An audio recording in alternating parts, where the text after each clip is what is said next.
tentang keselamatan kerja, kemudian Undang-Undang Nomor 17 2003 tentang kesehatan, kemudian ada Permenkes 66 tahun 2016 tentang kategori rumah sakit, kemudian berhubungan dengan ini adalah tentang standar akreditasi, Permenkes nomor 1128 tahun 2022, kemudian tentu saja Permenkesnya, dan nanti kalau ini kita lihat dari instrumen akreditasinya. Jadi kita bahas fokusnya dari aspek K3 dan aspek fire safety. Sebenarnya ini mungkin nggak cukup satu sesi ya pertemuan. Jadi kalau emang tertarik ya mungkin kan saya akan buat lagi yang part 2-nya untuk lebih detail. Jadi karena bagian-bagian cukup banyak sekali. Baik di Undang-Undang Nomor 1 ini di pasal 2 diatur bahwa keselamatan kerja adalah segala tempat kerja baik di darat, di dalam tanah, di air, di permukaan, maupun di udara yang berada di dalam wilayah kawasan hukum Republik Indonesia. Ketentuannya adalah bahwa ya tempat kerja tuh di tempat dibuat, dicoba, dipakai atau dipergunakannya mesin-mesin pesawat, alat perkakas, peralatan atau instalasi yang dapat berbahaya yang dapat menimbulkan kecelakaan, kebakaran dan peledakan atau peledakan. Di pasal 3-nya untuk persyaratan keselamatan kerja adalah pertama sebagai kita alih K3 adalah mencegah. Jadi mencegah dan mengurangi kecelakaan. Kemudian mencegah dan mengurangi dan memadamkan kebakaran. Kemudian yang poin C-nya mencegah dan mengurangi bahaya peledakan. Poin D adalah memberikan kesempatan atau jalan untuk menyelamatkan diri pada waktu kebakaran atau kejadian-kejadian lain yang berbahaya. Untuk poin H-nya adalah mencegah dan mengendalikan timbulnya penyakit akibat kerja, baik fisik maupun psikis, ya, oleh peracunan, infeksi, ataupun penularan. Untuk poin O adalah mengamankan dan memelihara segala jenis bangunan. Ya. Jadi di Undang-Undang 1 tahun 70 ini sudah dibahas ya, apa yang muncul sekarang, jadi sudah ada secara garis besar untuk keselamatan kerjanya. Nah, introduction-nya adalah bahwa kenapa sih peraturan ini keluar? Karena pelayanan rumah sakit itu harus didukung. Jadi rumah sakit bisa melakukan pelayanan baik kalau didukung dengan ketersediaan bangunan, prasarana, alat kesehatan yang memenuhi syarat teknis untuk memberikan pelayanan kesehatan perorangan secara paripurna untuk rawat inap, rawat jalan, gawat darurat sesuai dengan klasifikasi rumah sakit ya. Untuk kita tahu rumah sakit ada kelas A, kelas B, kelas C, kelas D, ada rumah sakit khusus seperti itu ya.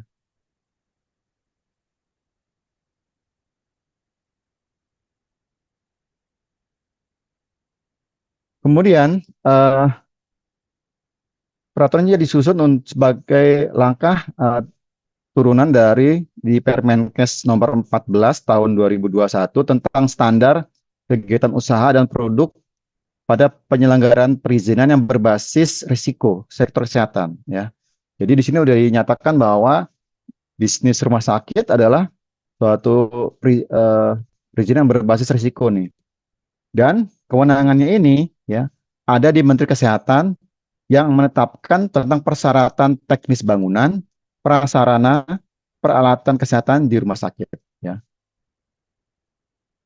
Nah, kemudian ini juga masih mengacu, jadi waktu peraturan yang diundangkan, kita masih mengacu ke Undang-Undang Nomor 44 nih, ya. Undang-Undang Nomor 44 ya tahun 2029 ya. Tentu sekarang udah dicabut ya. Jadi dasar hukum ini ada Permenkes 40 tahun 2022 ini adalah turunan dari aturan pelaksanaan dari Undang-Undang Kesehatan Nomor 44 tahun 2009 di pasal 3 dan pasal 11 ya. Yang secara garis besar adalah bahwa Menteri Kesehatan menetapkan prasarana kesehatan rumah sakit ya, seperti itu. Nah, sekarang apa sih bunyinya di dalam Undang-Undang Nomor 44 tahun 2009 tuh yang sudah dicabut? Di pasal 10 di ayat 3 dinyatakan bahwa persyaratan teknis ya bangunan rumah sakit ya sebagaimana ayat 1 dan 2 diatur oleh peraturan menteri. Nah, tentuan lebih lanjut ini mengenai prasarana rumah sakit akan diatur oleh menteri. Jadi waktu diundangkan di tahun 2009 ini ini belum adanya. Jadi 2009 ya, sekarang 2024 ya, hampir berapa tahun itu ya, lebih dari 12 tahunan ya, seperti itu. Baru keluar aturannya tentang persyaratan bangunannya ya. Meskipun sebenarnya udah keluar juga di tahun 2016, tapi ini masing-masing mengacu yang di 2009. Kemudian keluarlah di tahun 2023 Undang-Undang Nomor 17 tahun ya, Undang 17 tahun 2003 tentang kesehatan, di mana dijelaskan tentang definisi dari rumah sakit ya.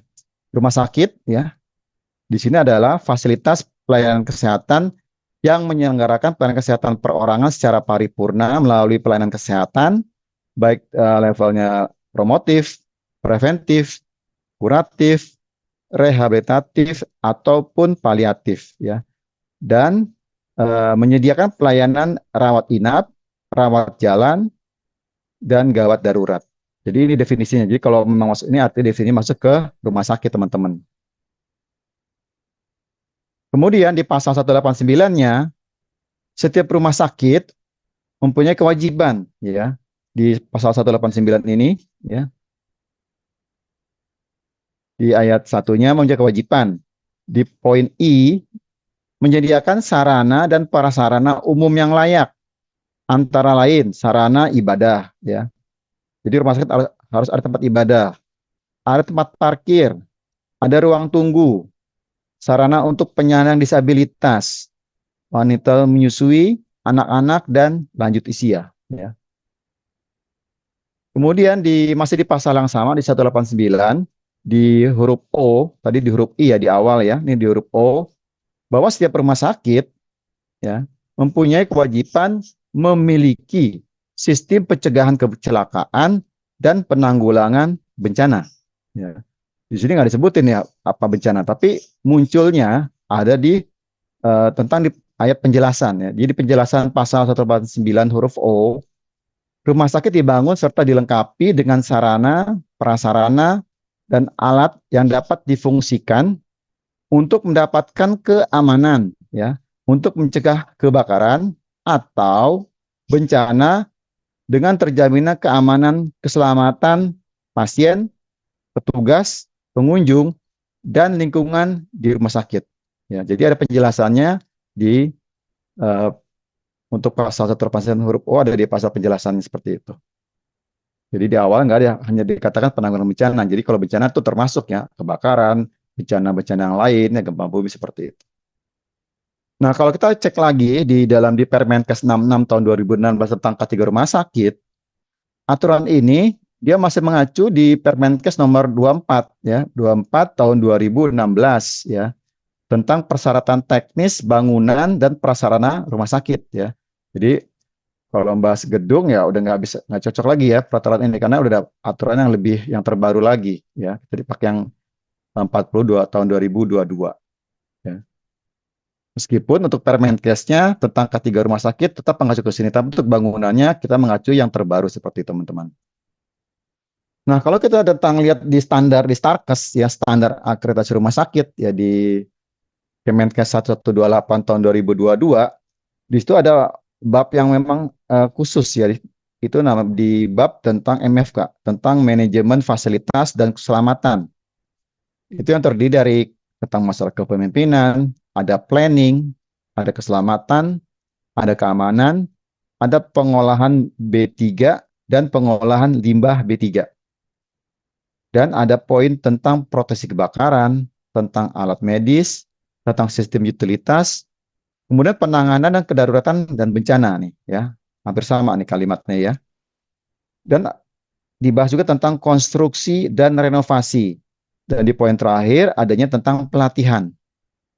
Jadi untuk di standar akreditasi ya hampir semuanya ada di sini semua ya untuk membahas tentang bangunan, prasarana dan alat di kesehatan. Oke, sekarang kita masuk di Permenkesnya sendiri. Di Permenkes 40 tahun 2002 ya. Ini diundangkan di tanggal 22 Desember ya 2022. Ya sekarang sudah 2024 ya teman-teman, 2 tahun. Jadi ini sudah mulai berlaku. Nah, Eh, Sebenarnya menarik adalah di dalam lampirannya. Jadi ini di penjelasan awalnya sedikit, tapi lampirannya yang cukup banyak. Itu ada sekitar 290 halaman. Ya, jadi memang bacanya mesti berulang ya, mesti pelan-pelan seperti itu. Di dalam lampirannya ini dikatakan bahwa persyaratan teknis bangunan ya, ini ada pedoman, jadi namanya pedoman persyaratan teknis bangunan dan alat kesehatan di rumah sakit. Nah, kalau kita buat anatominya dari pedoman ini ada tiga bab teman-teman. Yang pertama, bab pertama tentang standar bangunan rumah sakit ya, khusus bicara tentang bangunan dia di standar satu ya, di bab satu. Di bab duanya dia membahas tentang prasarana prasarana rumah sakit seperti itu. Di bab tiganya, dia membahas tentang alat. Nih, tentang alat kesehatan dibahas di sini khusus seperti itu. Jadi ada tiga yang pokok dibahas ini adalah bangunan di standar di bab satu, prasarana di bab dua, alat di bab tiga. Oke, sekarang kita buka lagi untuk lebih dalam lagi. Di bab satu tentang standar bangunan rumah sakit, ya, di bab satu. Nah, definisi bangunan adalah rumah sakit harus memenuhi persyaratan keselamatan, kemudian kesehatan, kenyamanan, kemudahan, efisien dalam penggunaan sumber daya, serasi dan selaras dengan lingkungannya, dan mewujudkan penyelenggaraan bangunan gedung rumah sakit yang tertib, efektif, dan efisien. Ketentuan mengenai keandalan bangunan gedung ini mengacu kepada peraturan perundang-undangan terkait bangunan gedung dan standar teknis lainnya sesuai dengan bidang terkait ya. Kalau dulu mungkin kita ingat kita sekarang selalu mengacu di Permen PU tentang bangunan standar seperti apa seperti itu. Nah, sekarang kita rumah sakit sudah ada nih lebih spesifik memang yang khusus di uh, rumah sakit. Nah, kalau kita Pak Akmal sabar ya tanyanya. Untuk di standar satu itu ada poin dari A sampai dengan poin I ya. Jadi dibahas ada subbabnya tentang dibahas A tentang lahan ya. Berapa standar lahannya ya seperti itu. Nih lahan, lahan akses bangunan. Poin B tentang tata bangunan. Poin C tentang kebutuhan total luas lahan. Berapa sih kalau membangun rumah sakit total luas lahannya? Ya, kemudian ada fasilitas aksesibel. Ya, ini untuk orang yang apa, terkendala dengan masalah akses ya, keterbatasan. Kemudian pembagian ruang-ruang. Kemudian pola hubungan antar ruang, desain komponen bangunan, kemudian sarana evakuasi bangunan, dan persyaratan struktur bangunan rumah sakit. Tentu saja saya nggak akan bahas semua. Kita pilih sesuai dengan judul besarnya adalah tentang K3-nya dan fire safety-nya ya. Jadi yang sisanya mungkin kita buat di part 2-nya untuk bahas lebih detail lagi teman-teman. Untuk di bab 1 yang akan saya bahas adalah tentang kebutuhan total luas lahan bangunan di poin C. Jadi perhitungan perkiraan kebutuhan luas total bangunan itu minimal adalah 80 meter ya persegi untuk per tempat tidur ya. Jadi teman-teman yang mau bangun rumah sakit dihitung saja nih kebutuhannya berapa standarnya nih biar dapat izinnya gampang nih ya. Ini mungkin rumah sakit yang akan berdiri ya. Kalau sudah berdiri ya itu yang harus disesuaikan lain tadi aturannya ya. Dan luas dapat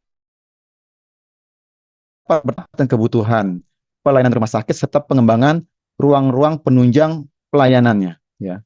Jadi dinyatakan ya kebutuhan total luas untuk lahan bangunan. Kemudian untuk fasilitas accessible ya. Jadi rumah sakit wajib menyediakan fasilitas yang khusus di rumah sakit untuk pasien atau pengunjung disabilitas ya. Contohnya toiletnya. Karena toilet untuk disabilitas berbeda. Kalau dia ada kursi roda, lebarnya pasti ada standarnya seperti itu. Jadi beda dengan pasien yang memang bisa berjalan dengan normal. Kalau di kendaraan kursi roda, dia butuh toilet khusus teman-teman. Jadi nggak bisa digabung. Kemudian luasan koridornya, ya, ini koridornya. Tempat parkirnya, jadi mohon disediakan tempat parkir untuk disabilitas. Ya kalau dia bawa kendaraan, jadi Anda buat di marking seperti itu di parkirnya khusus untuk disabilitas. Ya. Kemudian adanya counter atau loket atau tempat informasi ini yang mudah diakses. Ya. Dan kemudian ada jalur atau pemandu ya. Jadi ada jalur ya seperti teman-teman yang naik kereta ada kan, ada yang tanda untuk orang mengalami keterbatasan, ada titik pandunya seperti itu, atau ada rambu-rambu atau marka yang dibuat nih, jalur bisa ya. Pintunya pun harus mudah diakses. Jadi pintunya itu ya berbeda ya teman-teman. Jadi lebarnya pun lebih lebar dari yang standarnya. Kemudian tangga. Nah, tangganya harus diperhitungkan dan liftnya juga dan atau RAM. Nah, ini jadi harus mulai dipikirkan mungkin rumah sakit yang gimana yang tidak memiliki RAM. Karena emang di sini ya meskipun kalimatnya dan atau ya. Nih RAM. Kemudian di poin H kita bahas tentang sarana evakuasi bangunan ya. Ini penting untuk faktor safety-nya dan fire safety dan K3 secara umumnya. Di poin H, sarana evakuasi itu terdiri atas 3 bagian. Yang pertama adalah ada akses exit-nya ya, akses exit-nya atau exit akses. Yang kedua exit-nya ya, keluarnya. Yang ketiga bagian pelepasan atau exit discharge ya. Nah, bagian-bagian ini saya yakin kalau rumah sakit yang SLF-nya lengkap, pasti sudah ada semuanya teman-teman, sudah lengkap. Tinggal dicek lagi, sesuai nggak? Jangan-jangan pintu aksesnya tertutup atau terhalangi, tolong dicek lagi sama-sama. Di poin keempatnya, yang berhubungan dengan sarana evakuasi bangunan adalah ada rencana evakuasi. Jadi harus teman-teman harus punya rencana evakuasi nih. Kalau terjadi bencana, apa rencana evakuasinya? Kemudian adanya sistem peringatan bahaya. Ya, silakan nanti dikembangkan yang sistem bencananya pakai apa peringatan seperti itu ya. Kemudian adanya pencahayaan ekstra atau tanda arah nih. Jadi mungkin di tangga ya ada lampu emergency karena bila terjadi musibah bencana lampu PLN padam ya, kemungkinan genset pun padam. Lampu emergency itulah yang berfungsi memandu kita menunjukkan arah. Dan adanya tanda arah nih, tanda arah evakuasi ya yang bisa dibuat dengan berwarna hijau, kemudian ada arah putih, kiri kanan seperti itu, dan dia akan bercahaya bila terkena pantulan, dia akan memantulkan cahaya seperti itu ya, dan terang di tempat saat gelap. Kemudian area tempat berlindung, nah ini ada refugee area, karena untuk rumah sakit yang tinggi, yang lebih mungkin dari 24 lantai, itu harus per 16 lantai itu masih ada tempat berkumpul ya. Itu dihitung sejak dari basement paling bawah seperti itu. Ya, itu berhubungan juga nanti dengan waktu teman-teman mengurus untuk ya, SLF ya, terutama kalau di DKI karena udah ada aturan terbaru lagi ya. Tapi mungkin sesi berikutnya kita masuk ke situ. Dan adanya titik kumpul, ya pasti sudah ada nih teman-teman titik kumpulnya ya. Entah berapa titik ya disesuaikan dengan jalur tadi di sini exit discharge ya. Exit discharge-nya di mana titik kumpulnya mesti jelas. Dan adanya lift kebakaran. Nah, ini harus di sounding juga nih ke pihak manajemen, kepada pemilik kalau memang belum ada lift kebakaran ya harus desain lift untuk berfungsi sebagai lift kebakaran. Untuk Pak Andi nanti ya Pak, tanyanya ya Pak, PSN-nya nanti.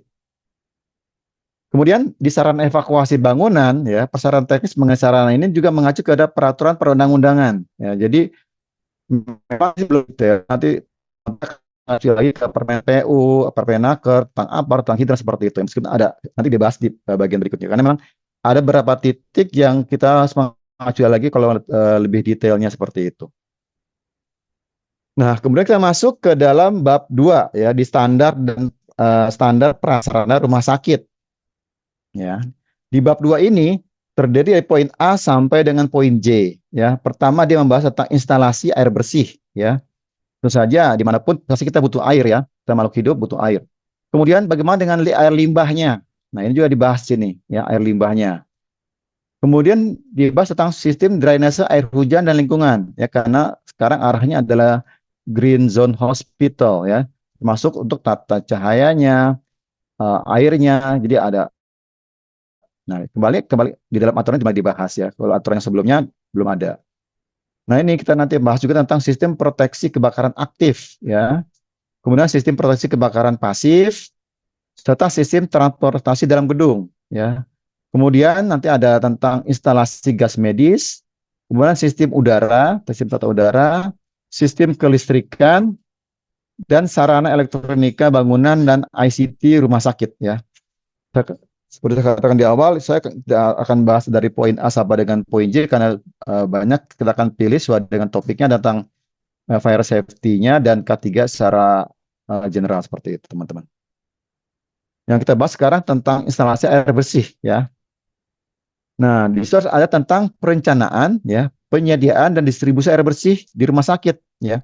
Jadi kita harus tahu, ya, kapasitas air bersih kita berapa sih, ya, baik yang di ground tank, di rooftop, ya, ataupun yang ada di tangki pemadam kebakaran. Dan itu standarnya tuh, ya. Minimal dia di ground tank dia bisa bertahan selama 2 kali 24 jam bila terjadi aliran airnya terhenti. Nah, ini kembali cek masing-masing. Sebenarnya sanggup nggak, ya? Kalau nggak sanggup berarti udah ada laporan ke pihak manajemen, ya. Jadi yang dituntut seperti itu, termasuk juga untuk tangki pemadam, di hidran bak air pemadam dia harus bisa mengalirkan air selama 45 menit standarnya, ya. Kemudian sumber air bersih, ya ini akan tanya nih sumbernya dari mana? Air pump, ya kan? Pump atau air tanah atau air apa? Seperti itu. Ini sumber air bersih. Tentu saja kalau di Jakarta itu sudah nggak mungkin air tanah ya, karena kalaupun ada pajaknya mahal sekali ya. Jadi banyak yang menggunakan air pump. Kemudian distribusinya ya, distribusi air bersih di lingkungan rumah sakit. Kemudian outletnya, ini outlet di kamar mandi semuanya outlet ada dalam rincian sebenarnya. Kemudian juga tentang air RO ya, air versus osmosis penggunaannya. Jadi ini sedikit dibahas khusus tentang air RO teman-teman. Oke, untuk perencanaannya ini harus adalah kebutuhan air untuk fungsi-fungsi ruang-ruang bangunan. Jadi ada berapa bangunan, ada berapa kamar dihitung. Termasuk juga kebutuhan air bersih untuk fungsi alat ya, air bersih untuk memfungsikan alat ya. Kebutuhan air untuk sistem, nah ini ya. Jadi air pump pasti dipakai untuk pemadam kebakaran juga kan selama menunggu mobil pemadam kebakaran dia begitu sprinkler pecah atau itu akan langsung keluar air ya. Kemudian kebutuhan air untuk menyimpan tanaman dan kebersihan ya. Kemudian kebutuhan air khusus nih yang disebut air RO ya untuk pelayanan di HD ya atau di HD di mesin CSSD ya di ruang operasi untuk cuci tangannya dan di pelayanan laboratorium nih ya ini sudah dideklar jadi RRO itu untuk HD untuk CSSD ya untuk di ruang OK dan pelayanan di laboratorium jadi nggak ada lagi begitu tenaga medis cuci tangan di ruang OK ada apa cuknya ada apa ada ya, kotorannya karena dia airnya menggunakan air dari RO ya artinya sudah disuling seperti itu. Untuk air bersih khususnya untuk air RO ya ini kebutuhannya ya tadi untuk pelayanan yang steril ya scrub ya dan di laboratorium. Kemudian setelah air bersih kita bahas tentang instalasi air limbah ya.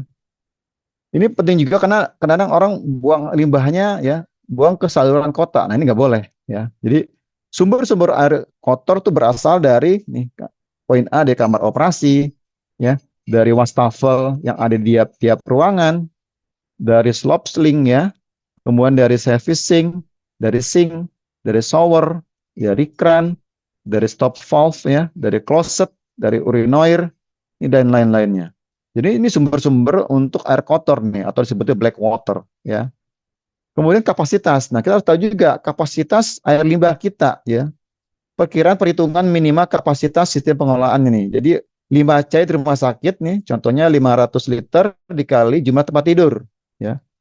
Misalnya berapa tempat tidurnya dikali saja. Nanti di sini ada rumusnya teman tinggal dihitung. Jadi itulah kapasitasnya tuh yang disiapkan untuk air limbah. Di poin 3 ya, di tentang distribusi, itu dibahas tentang keandalan penyaluran. Nah ini, jadi selain harus andal juga dalam penyaluran, karena pipanya itu, ini kalau macet, wah ini air limbah ya, black water, ini bahaya sekali. Ini ada pompanya, ada pompa sewage seperti itu, ada pompa jaringan, distribusi, ya. Jadi ada sistem pipa tersendiri ya, ada pipa air bersih, ada pipa air kotor seperti itu. Termasuk juga di poin 4-nya ada tentang sumber karakter limbah cair nih. Nah, ini gunanya IPAL ya.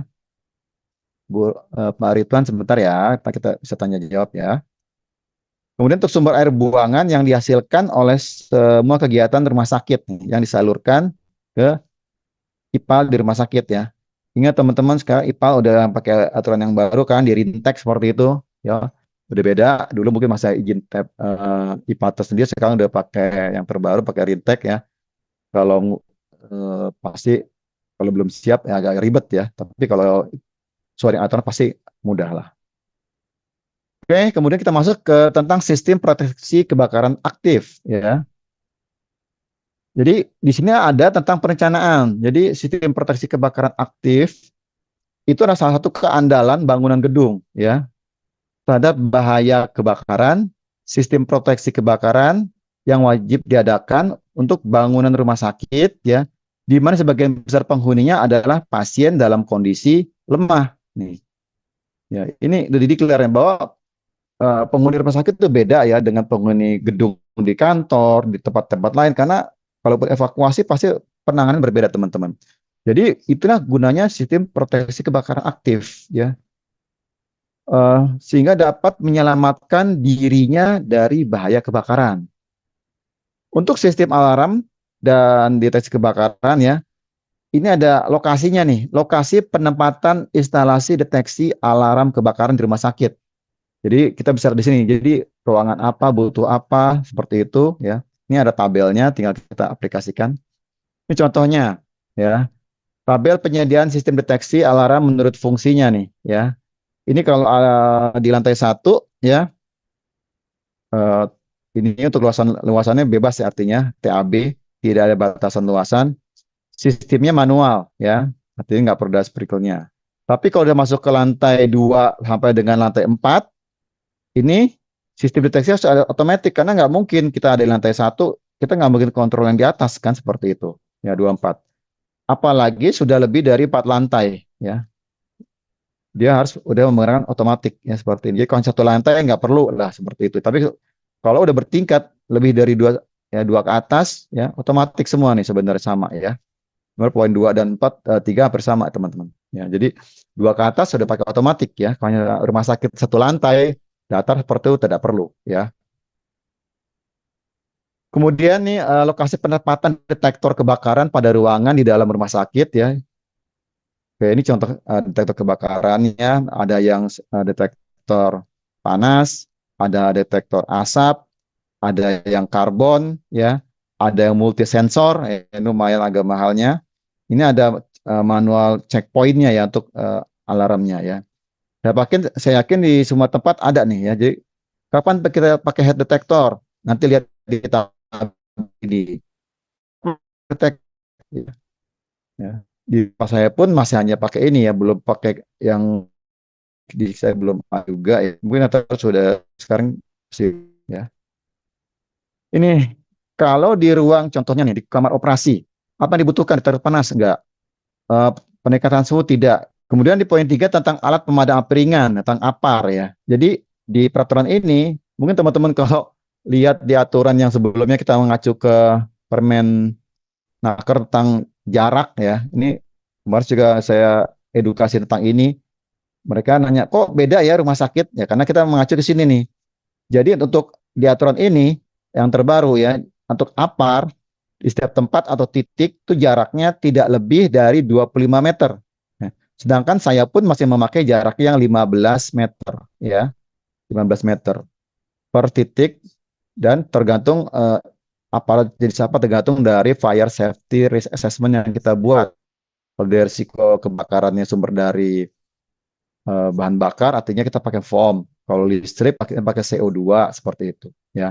Jadi ini bedanya teman-teman. Jadi eh, kalau nanya kok beda ya, tergantung dia mengacu kemana. Kalau pakai ini jaraknya ya 25 meter ya. Kalau walaupun yang saya pakai pun yang mungkin yang teman-teman yang lain jaraknya 15 meter ya, ini bedanya. Tapi dia tidak menyatakan jarak tinggi tinggi apar ya. Kalau di Permenaker ada tinggi apar di lantai berapa, paling paling rendah berapa, paling tinggi berapa ya kan? Itu kan 125, paling rendah 15 cm dari lantai ya. Nah, di sini nggak ada, hanya jaraknya doang antar titiknya tingginya nggak dijelaskan di sini teman-teman. Jadi itu bedanya ya. Kemudian si tipe ruangan tertutup ya, ruangan tertutup ya luasan sekitar 250 meter persegi ya, dilengkapi dengan apar. Nah, dia dikasih yang agak ringan ya, minimal 3 kilo ya. Mungkin biar mudah kali ya kalau perawat untuk angkat-angkat seperti itu. Kemudian setiap tempat parkir ya, tempat parkir yang luasnya tidak melebihi 270 meter persegi ditempatkan minimal 2 buah alat apar ya, kimia sekitar yang 2 kilogram ya, di parkiran. Kemudian jenis apa saja yang diminta ya, jenis apar yang di ruangan rumah sakitnya, ada datanya di sini. Untuk di kamar operasi ya, diminta adalah apar kelas yang jenisnya water mist ya, bisa kelas A, kelas B, kelas C ya. Kalau saya lagi edukasi untuk saya tempatkan aparnya kelas C karena dari fire safety assessment yang saya buat itu dari bersumber dari listrik ya, ataupun penggunaan misalnya kotor ya, menghasilkan panas ya. Dan menurut saya kalau yang C itu agak lebih aman, tidak ada bercaknya kalau dibanding yang pakai powder ya teman-teman. Seperti jadi silakan teman-teman buat analisisnya.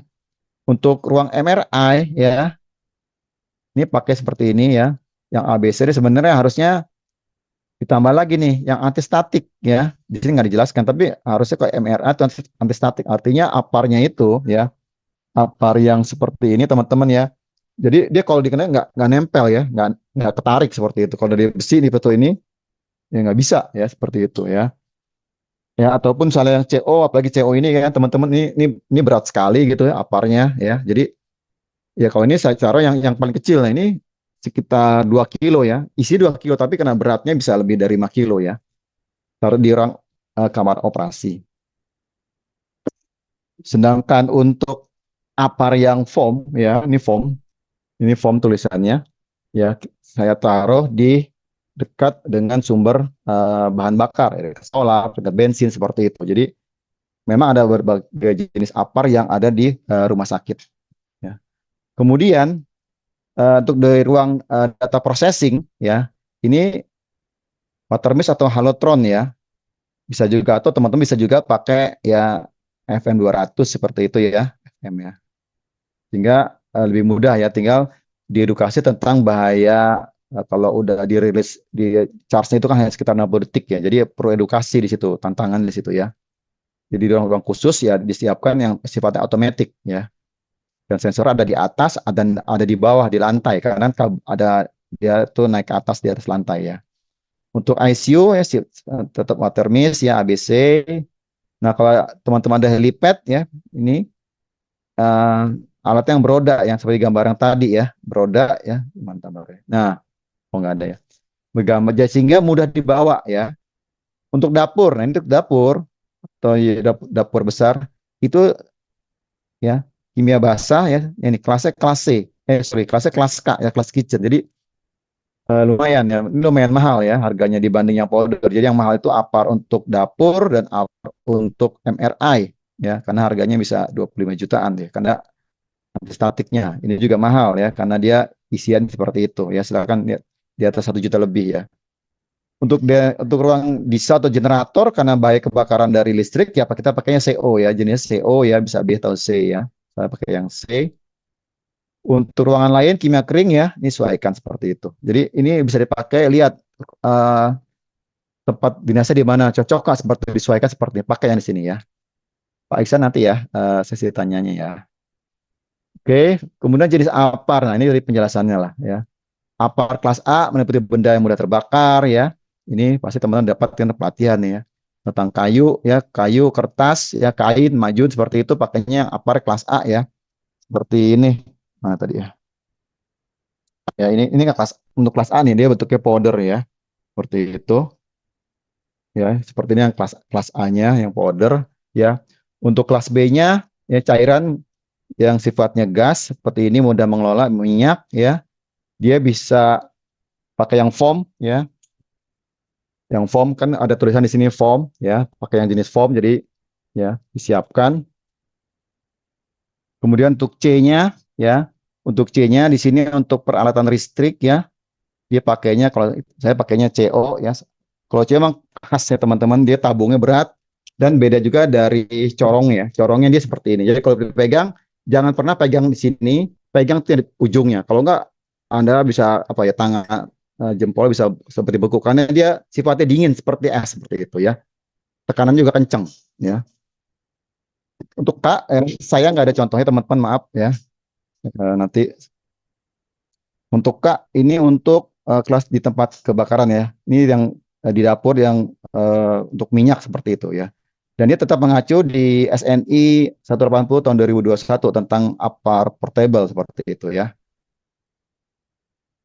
Kemudian kita bicara tentang hidran ya, hidran halaman. Nah, ini penting. Jadi tiap bagian atau jalur akses mobil dan bangunan ya, dia harus jarak bebas ya, sekian ya. Ini ataupun kalau nggak ada hidran kota. Jadi hidran yang milik dari pemerintah seperti itu ya. Dalam situasi perlukan lebih satu hidran, maka hidran tersebut dapat diletakkan sejajar. Jadi, nah ini kembali sebenarnya harusnya dari awal sudah didesain ya, jarak radiusnya. Kemudian pasokan hidran halaman nih harus ini tekanan sekian 3,5 bar nih biasa masuknya dari apa siamisnya. Kan ada kan totok siamis di depan itu. Itu pasti lah waktu dibangun awal rumah sakit pasti ada ya. Di tempat saya ada sekitar dua tuh siamis yang ada di depan, ada di belakang ya. Jadi teman harus tahu di mana siamis kita tuh. Jadi kalau kita kurang air, pemadam akan suplainya dari saluran siamis itu.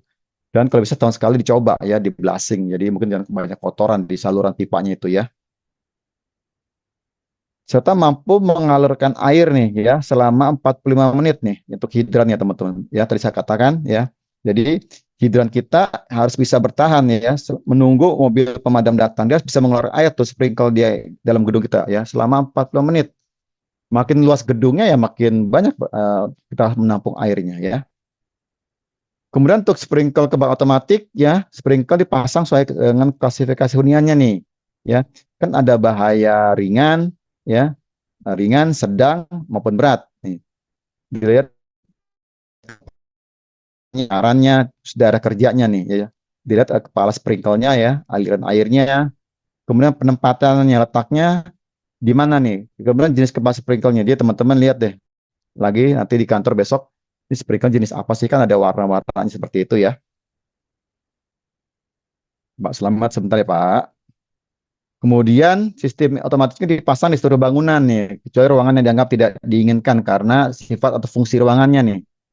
Misalnya di ruang generator ya, transformator yang dipisahkan dari bangunan, dinding ya, yang memiliki nilai ketahanan api. Nah ini, dia harus punya nilai ketahanan dinding yang tahan api selama 2 jam ya. Nah ini jadi masalah ada kalau gedung rumah sakit telah berdiri sebelum aturan ini ada, itu bagaimana ya?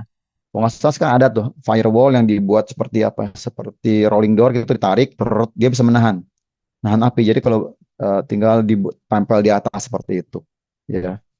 Atau yang konstruk nggak mudah terbakar dan isi sepenuhnya bahan tidak mudah terbakar ya. Kemudian untuk ruang-ruangan yang tidak memungkinkan untuk pasiennya dipindah, nah ini kan sering jadi pertanyaan, gimana sih kalau di rumah sakit melakukan evakuasi?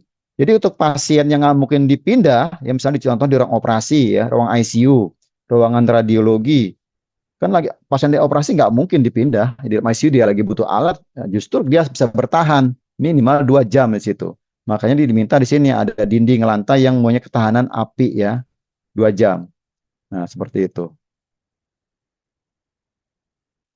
kemudian sistem pompa kebakaran ya untuk sistem pompa kebakaran ya yaitu pompa yang masuk ke sistem siaga ya dari satu pompa ke pompa lainnya. Jadi untuk pompanya itu dia punya pompa sendiri jadi ada genset sendiri ya. Untuk elektriknya ada namanya joki pump ya.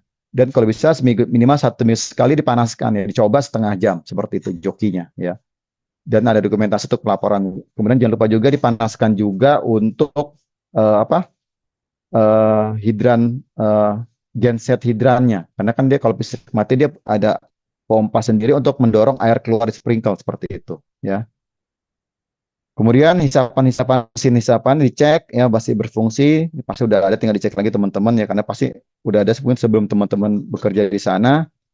Kemudian ya ini tadi saya katakan masih pompa kebakaran ya meliputi tangki air ya tadi tangki air kebakaran, instalasi pipa nih pipa tegak kalau bahasa orang damkar ya.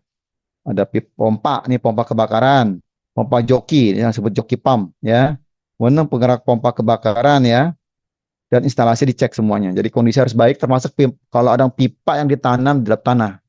Dikhawatirkan kalau sekian puluh tahun dia mengalami korosi dan jangan-jangan begitu dicoba mengalami kebocoran ya. Kemudian perlu ada sistem ventilasi atau pengendalian asap nih. Ini namanya pressure fan ya, pressure fan yang ada di setiap tangga darurat ya. Jadi itu menekan udara sehingga tidak masuk asap ke dalam tangga darurat. Jadi kan ingat tangga darurat hanya dibuka dari dalam. Jadi kalau dari tangga darurat nggak bisa masuk ke dalam lagi karena dibuka satu arah. Begitu masuk ke tangga darurat dia segera turun ke bawah. Itu desainnya. Jadi jangan sekali-kali tangga darurat itu diganjel ya. Ah biar gampang keluar masuk diganjel kayak biar dibuka gitu. Jangan. Jadi fungsinya nggak berfungsi. Dari saran kalau saya seminggu sekali, sebulan sekali itu dicoba ya. Anda pakai alat ukur tekanan angin, dihidupkan pressure fan-nya, itu berapa tuh? Coba di lantai 1, lantai 7, lantai yang paling tinggi, dilihat ada ukuran standar ya teman-teman ya. Nah itu kita tahu berfungsi nggak. Jadi kalau tekanan kurang, artinya kalau jadi kebakaran, asap bisa masuk. Kemudian sistem pembuangan asap mekaniknya, ada smoke engineer juga nih ya. Termasuk di sini juga untuk asal pembuangan misalnya asap dapur ya, seperti itu ya. Ini udah jelas ya. Jadi kalau memang punya bangunan lebih dari 24 ya pasti punya pressure fan ya, harus punya nih. Ya harus coba ya. Ini jarang-jarang karena memang kalau dihidupin tuh wah debu terbangan semua ya karena kencang sekali pressure fan-nya itu. Kemudian sistem proteksi kebakaran pasif ya. Di sini adalah dibahas tentang sama perencanaannya ya. Perencanaan pada bangunan rumah sakit ya meliputi klasifikasi nih. Ada risiko kebakarannya, ada geometri ruang, bahan bangunan, ataupun jumlah penghuni bangunan di rumah sakit ya. Dan sistem proteksi pasif nih harus memenuhi ya. Ini salah satunya nih persyaratan kinerja ya. Jadi lingkungan fisik bangunan rumah sakit dirancang dan dikelola memenuhi keselamatan jiwa. Ini contohnya nih ya. Ada tangganya di sini tangga ya menghubungkan basement dan lantai 3, kemudian tangga seperti ini. Ini dinding satu ya pintu pintu seperti ini. Ya, kalau ini misalnya bahan berbahaya harus tahu. Nah, ini dindingnya TKA ya. Dinding ini yang disebut dinding tahan api untuk 2 jam. Ya. Nah, kita tahu nih, ada nggak di tempat kita, di masa kita ada dinding tahan api? Kalau enggak, berarti saat usulan ke manajemen, ya mungkin tidak semuanya, berapa unit yang memang tadi di atas, di ruang operasi, di ruang ICU, itu dindingnya dan pintunya juga tahan api dia. Ya, seperti itu. Jadi ya, kalau di ICU udah nggak usah dievakuasi, kebakaran diamin dari situ tunggu petugas ya nggak mungkin dievakuasi pasti ya sampai di titik kumpul meninggal karena dia butuh alat bantu ya makanya kita coba evakuasi situ dan harus tahu berapa lama damkar datang ke tempat kita ya untuk butuhnya latihan drill. Nah ini untuk konstruksi tahan api nih ya ada tanahnya di bawah tanah jadi nanti bisa ngambil gambarnya contoh seperti ini. Kemudian sistem proteksi kebakaran juga datang kompartemen ya jadi masih ada kompartemen yang tahan api di sini. Ya, misalnya di bagian tangga kebakaran, jadi tidak semua lantai itu digunakan untuk ruangan ya. Jadi ada bagian tertentu yang disisakan sebagai kompartemen tahan api. Jadi titik kumpul sementara dia seperti ini ya. Misalnya ini gambar memang kurang jelas ya. Kemudian berikutnya tentang perlindungan pada bukaan nih ya, bukaannya. Jadi setiap bukaan dalam penghalang api harus dilindungi untuk membatasi sebaran api dan mencegah gerakan asap. Ada perlindungan bukaannya. Kemudian ada sistem proteksi kebakaran berikutnya ada tentang bangunan dan fitur proteksi kebakaran nih. Jadi melindungi dari efek kebakaran berupa asap, gas ya, dari ketinggian ya, baik bangunan maupun dan nih kembali diulangi. Dan dinding tahan api 2 jam dipasang dari lantai ke lantai. Bukan pada dinding tahan api 2 jam harus ya 2 jam atau dari 1,5 jam. Persyaratan pintu tahan api mencakup pengunci, penutup otomatis ya, celah pintu dan potongan pintu. Jadi pintu itu ada jaraknya. Jadi kalau teman-teman lihat tuh ada ukuran ini 3/4 inci ya. Kalau gampangnya kalau pulpen nih nggak sampai lolos. Kalau lolos artinya masih masuk tuh. Kalau pulpen masuk artinya udara asap pun akan masuk ke seperti itu ya. Jadi bisa ada seratnya ada seperti karetnya di bawah seperti itu ya. Dan harus tertutup seperti itu. Jadi nggak asap nggak masuk ya. Kemudian pintu-pintu dengan ketahanan api 1/4 jam tidak memerlukan pelapis nih dekorasi ya. Kemudian ducting yang menembus dinding daya tahan apinya 2 jam dan harus dilindungi dengan damper ya, damper juga. Termasuk nanti juga teman-teman harus membuat fire stop ya. di tiap titik lantai itu sih. Kalau biasanya kan dia merambat api itu dari kabel-kabel ya. Jadi mungkin kita nggak kelihatan, tapi di antara dinding kan banyak kabel-kabel. Nah, itu mesti ada fire stop terpasang ya. Kalau nggak terpasang ya itu satu bagian untuk diperbaiki. Termasuk juga tentang adanya tombol panik ya di pintu emergency, tombol panik ya bentuknya bukan yang ke bawah tapi seperti yang tongkat itu atau yang ditekan ya. Jadi cukup pakai apa siku ya, nggak perlu pakai lengan karena dia juga tahan panas walaupun cepat, atau dengan ditendang seperti itu ya sehingga bisa terbuka. Kalau handle kan bisa ditendang ya, pakai siku agak susah. Kemudian berikutnya tentang pintu jalan keluar nih ya, harus nggak boleh terkunci. Jadi pintu-pintu exit itu nggak boleh terkunci ya. Pengguna 50, kemudian ada batasi exitnya, sistem memiliki ketahanan api 2 jam, kemudian di bangunan juga merupakan bagian dari aksis horizontal.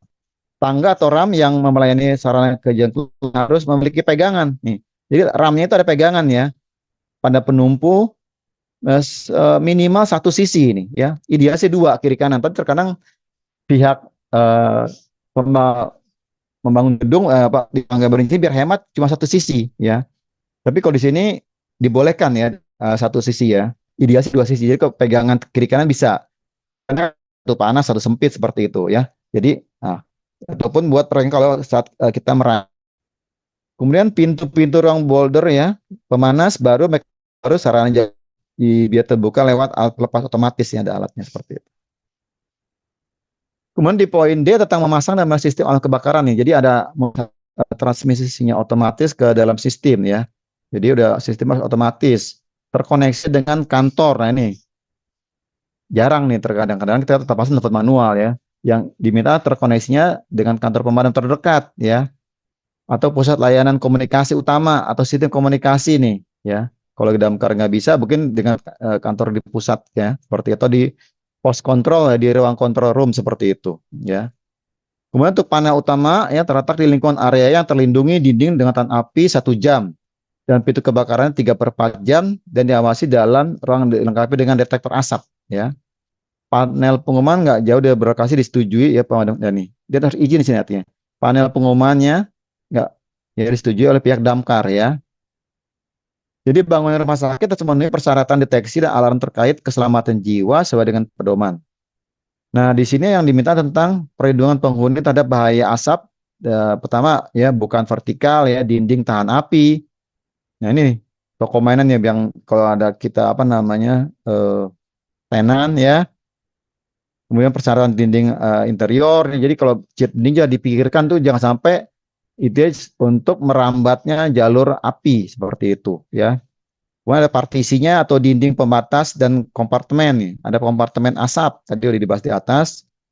Adanya damper ya atau di ruang plafonnya ya, dampernya ada. Kemudian persyaratan tangga exit ya menghubungkan 2 lantai ya. Dan bangunan rumah sakit harus memenuhi persyaratan proteksi terhadap asap ya. Kemudian untuk berikutnya ada tentang menyediakan memelihara sarana sistem pemadam kebakaran nih. Jadi sistem alarm yang terkoneksi dengan sprinkler nih. Jadi alarm bunyi, sprinkler juga siap nih ya. Kemudian pipa-pipa sprinkler dalam keadaan kondisi baik, artinya perlu dikontrol dan tidak digunakan untuk maksud lain ya. Untuk misalnya jangan sampai pipa yang pemadam itu warna merah dipakai gantungan, dipakai buat apa, nggak boleh ya. Nanti kalau patah ini masalah ya. Ini nggak boleh ya buat atau gantung reklame kan, kadang-kadang ada kan gantung reklame kan, ya reklame dari sales rumah sakit juga seperti itu. Itu nggak boleh teman-teman. Itu ingatkan bagian lain bahwa itu harus bersih, clean area ya. Kemudian kepala sprinkler kondisi baik, nggak korosi dan nggak dicat nih. Nah, kalau dicat percuma, nggak bisa keluar air, pasti ketahan dia seperti itu ya. Jaraknya sekitar 45 cm di bawah kepala sprinkler dia. Kemudian jaraknya ya. Nah, ini khusus untuk apar kelas K ya dipasang pada jarak 9 meter dari alat dapur yang mengeluarkan cairan berminyak ya.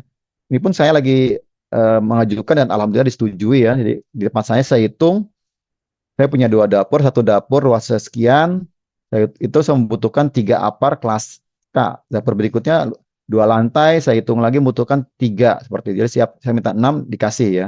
Karena memang ini harga cukup mahal ya. Jadi ada apar dan jaraknya ini aparnya 9 meter nih dari yang mengeluarkan cairan minyak lihat ya seperti ini. Jadi tinggal dihitung aja jaraknya berapa, luasnya berapa ya. Jadi apalnya harus segera diajukan. Kemudian untuk bangunan rumah sakit harus memenuhi persyaratan pemadam otomatis sesuai dengan persyaratan keselamatan jiwa. Oke, ini sama ya, plan sistem dan fiturnya semuanya standar pencegahan kebakaran dan asap. Oke, ini yang tadi yang saya katakan sistem proteksi kebakaran dari uh, ini ya jaraknya dari pintu dengan lantainya ya. Ini berapa sih ya? Ini ada 3,4 inci ya. Ini kalau diukur 9,5 ya. Itu bagian bawah dan kusen nih. Jadi bukan hanya bagian bawah, tapi jarak antar kusen kan kedap pintu ada jarak tuh. Nah itu juga bisa jadi celah asap untuk masuk. Jadi coba masukin diukur. Sesuai standar ini nggak? Kalau agak longgar ya nggak boleh ya, asap akan bisa masuk ya.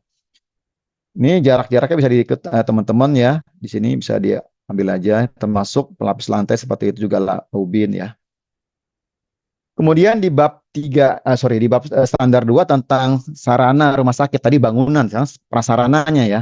Itu dibahas tentang instalasi air bersih limbah ya. Oke, ini udah ya. Ini sistem kelistrikan ya, sistem kelistrikan. Jadi sumber-sumber listrik adalah berasal dari listrik negara ya, TR ya, tegangan rendah ataupun TM ya, tegangan menengah ya.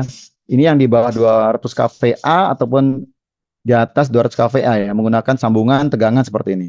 Kemudian sumber listrik itu dari PLN ya, listrik negara di sini. Kemudian dari generator set yang kita punya ya, dan sebaiknya kita punya 2 generatornya. Jadi kalau satu masalah ada backupnya. Ini sesuai standar bahwa kapasitas genset berdasarkan perhitungan kurva beban. Jadi disarankan genset dapat mengambil alih sekitar 100% dari kebutuhan PLN ya, yang disuplai PLN ke tempat kita nih. Contohnya ya, di PLN ada 500 kVA, maka genset yang disediakan adalah 2 kali 300 ya. Kenapa 300? Kenapa jadi? Karena terkadang walaupun 300 keluarannya nggak 300 ya. Kadang-kadang hanya 2,5 atau 200 seperti itu. Kadang-kadang nggak murni seperti itu kalau kita ukur, maka dia lebihkan seperti itu teman-teman. Sekali juga menjaga bila kita ada penambahan unit pelayanan yang tadi nggak ada MRI tambah, yang nggak tadi ada unit apa radiologi atau unit yang lainnya tambah, sehingga listrik kan nambah terus kan, nggak servernya bertambah kan, nggak mungkin genset beli tiap hari. Jadi di planning untuk berapa tahun kebutuhannya, jadi dibuat spare seperti itu ya teman-teman. Dan jangan lupa adanya UPS ya, yang disesuaikan kebutuhannya nih ya. UPS minimal bisa bertahan sekitar 15 menit ya. Kita ingat 3 tahun lalu ada rumah sakit teman kita yang mengalami musibah, UPS-nya meledak ya di ruang radiologi ya. Nah ini. Jadi UPS harus dipantau dan dia bisa bertahan selama 15 menit. Jadi kalau kedipnya itu hanya 15 detik, seperti sebenarnya nggak ada masalah. Harusnya langsung tercover oleh UPS ya. Kan paling sering-sering komplain kan orang radiologi kan. Seperti karena, Pak, alat saya nih rusak nih gara-gara listriknya ngedip. Nah, ya, harusnya bisa tercover kalau UPS-nya benar ya seperti itu. Sekarang bicara kapasitas listrik ya. Jadi ada perencanaan listrik harus diawali dengan besaran listrik setiap bebannya.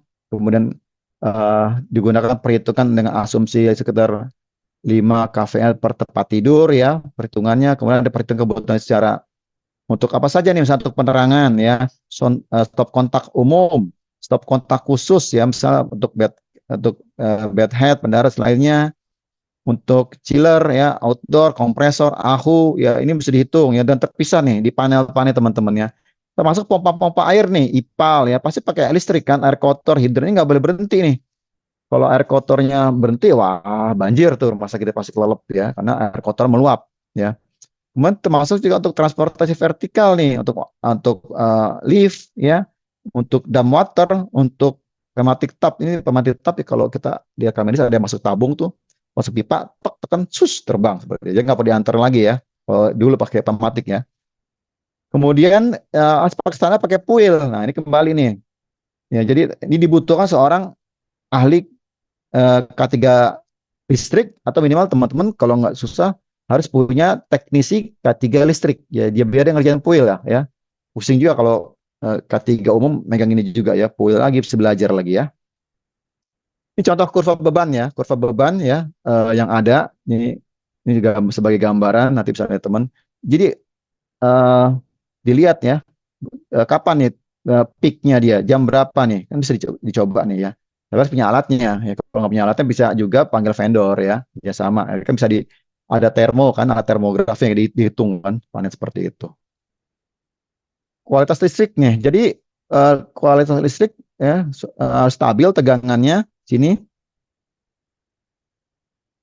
menggunakan UPS ya secara baik terpusat maupun, nah nih UPS bisa terpusat ya maupun per unit nih. Ya biasa orang ngasih per unit biar gampang ngawasinnya kan. Kalau terpusat tarik kabel lagi ya. Memang ribet di kabel tapi gampang maintenance-nya karena kontrol satu titik ya. Kemudian pemasangan tegangan ada transceivernya, spek-nya ya, suppressor termasuk ini tadi nih kalau kita mengatasi masalah dengan pakai ini harmonik nih, aktif harmonic filter ya. Nanti bisa diskusi lagi ya dengan orang teknisi listriknya ya. Dan jangan lupa kita harus lihat juga tentang kapasitor banknya. Ya ini hati-hati juga nih kalau nggak dikontrol bisa meledak ya kapasitor banknya. Ini ada mutunya, tegangannya berapa ya, harmonisinya berapa persen ya. Kemudian ada kesinambungan dan suplai listrik ya di tiap ruang bangunan rumah sakit selama 24 jam. Dan pada orang-orang fungsi pelayanan tertentu disyaratkan supaya listrik nggak boleh terputus nih. Oleh karena disediakan generator set dengan waktu peralihan maksimal nih teman-teman, ingat nih.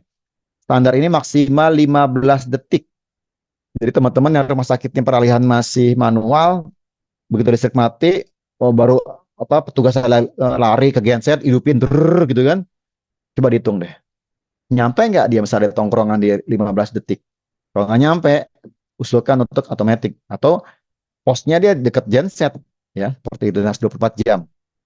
Kemudian untuk UPS-nya ya dapat disediakan terpusat maupun bersama ya. Untuk kelistrikannya disediakan sesederhana mungkin untuk memudahkan dalam operasi dan maintenance-nya ya. Jaringan harus dirancang agar titik air harus memenuhi kualitas. Jadi listrik dari awal sampai titik akhir itu harus sama ya diukur ya.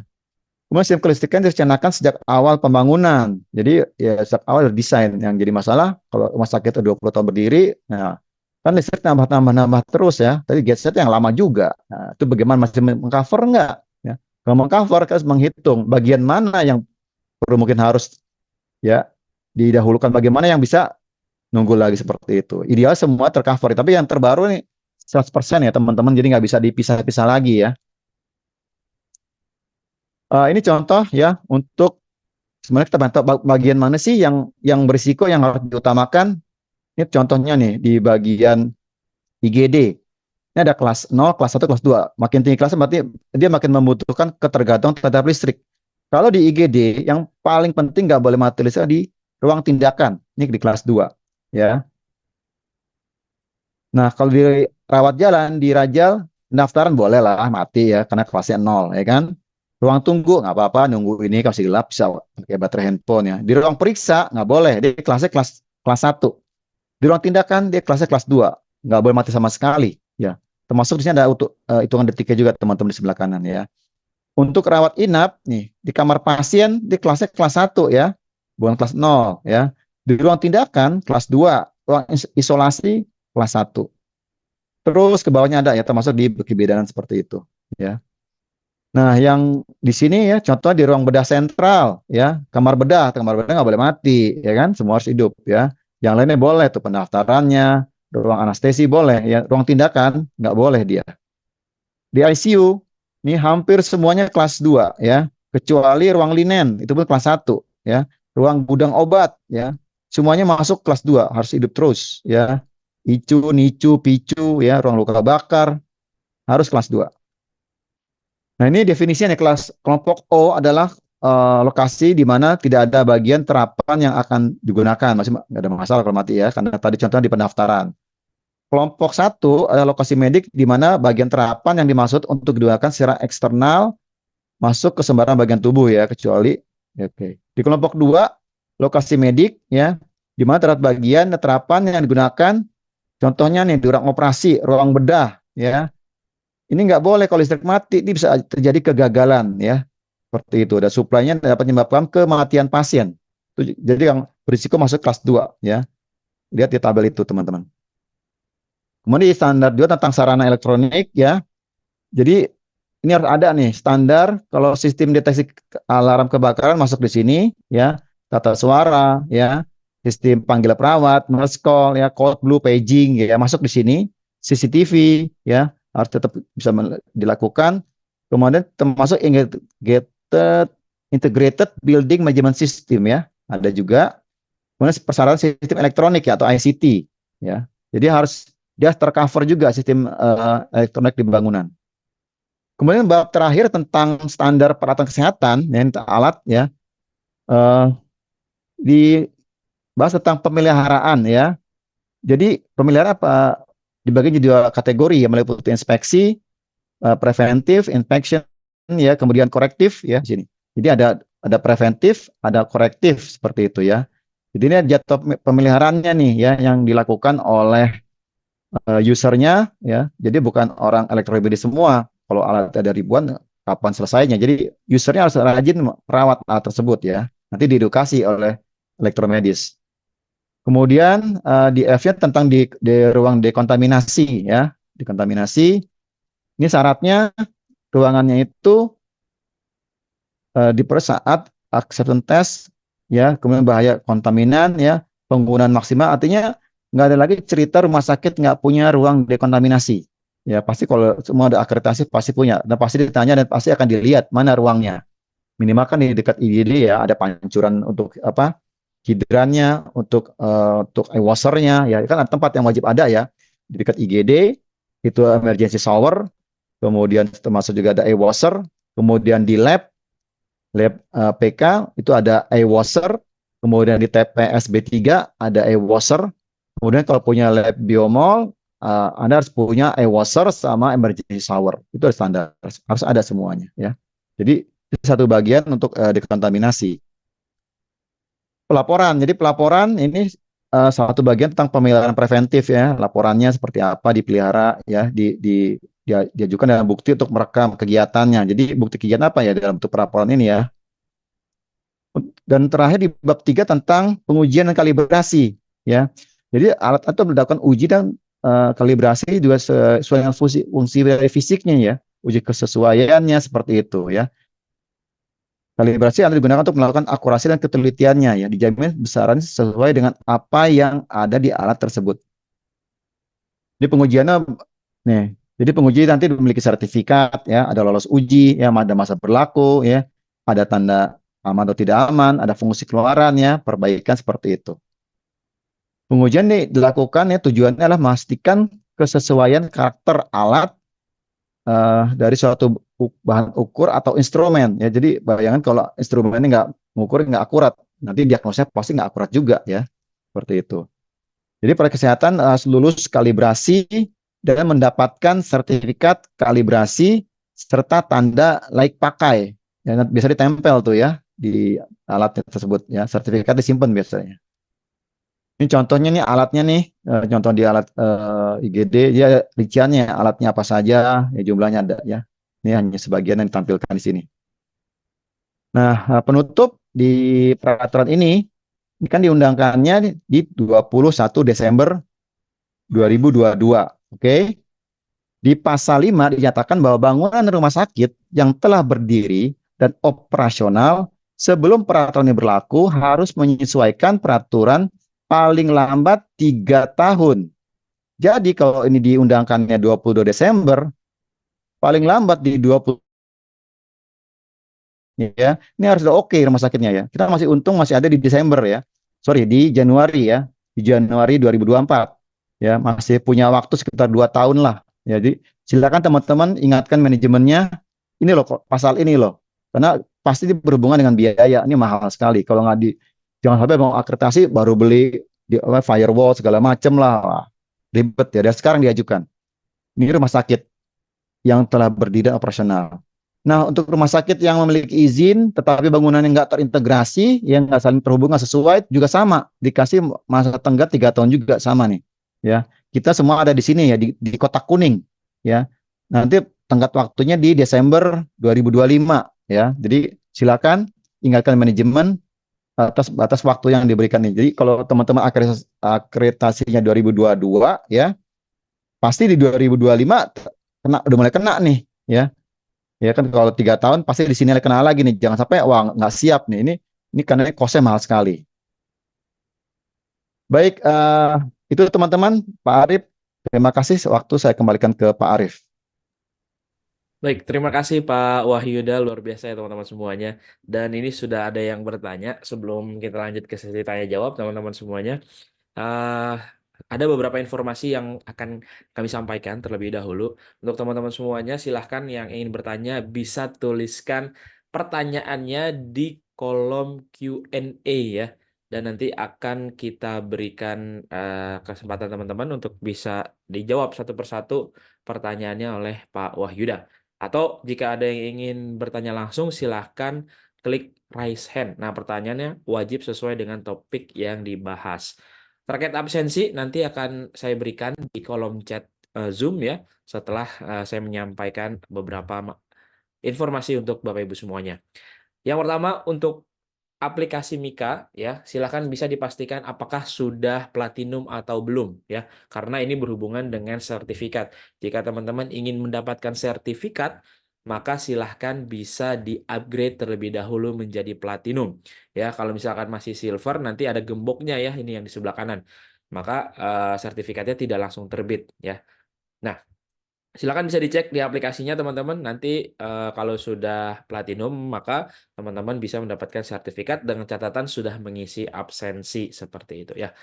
Nah, kemudian kalau misalkan masih silver silahkan bisa tonton video berikut ini cara mengupgrade ya kartu platinumnya.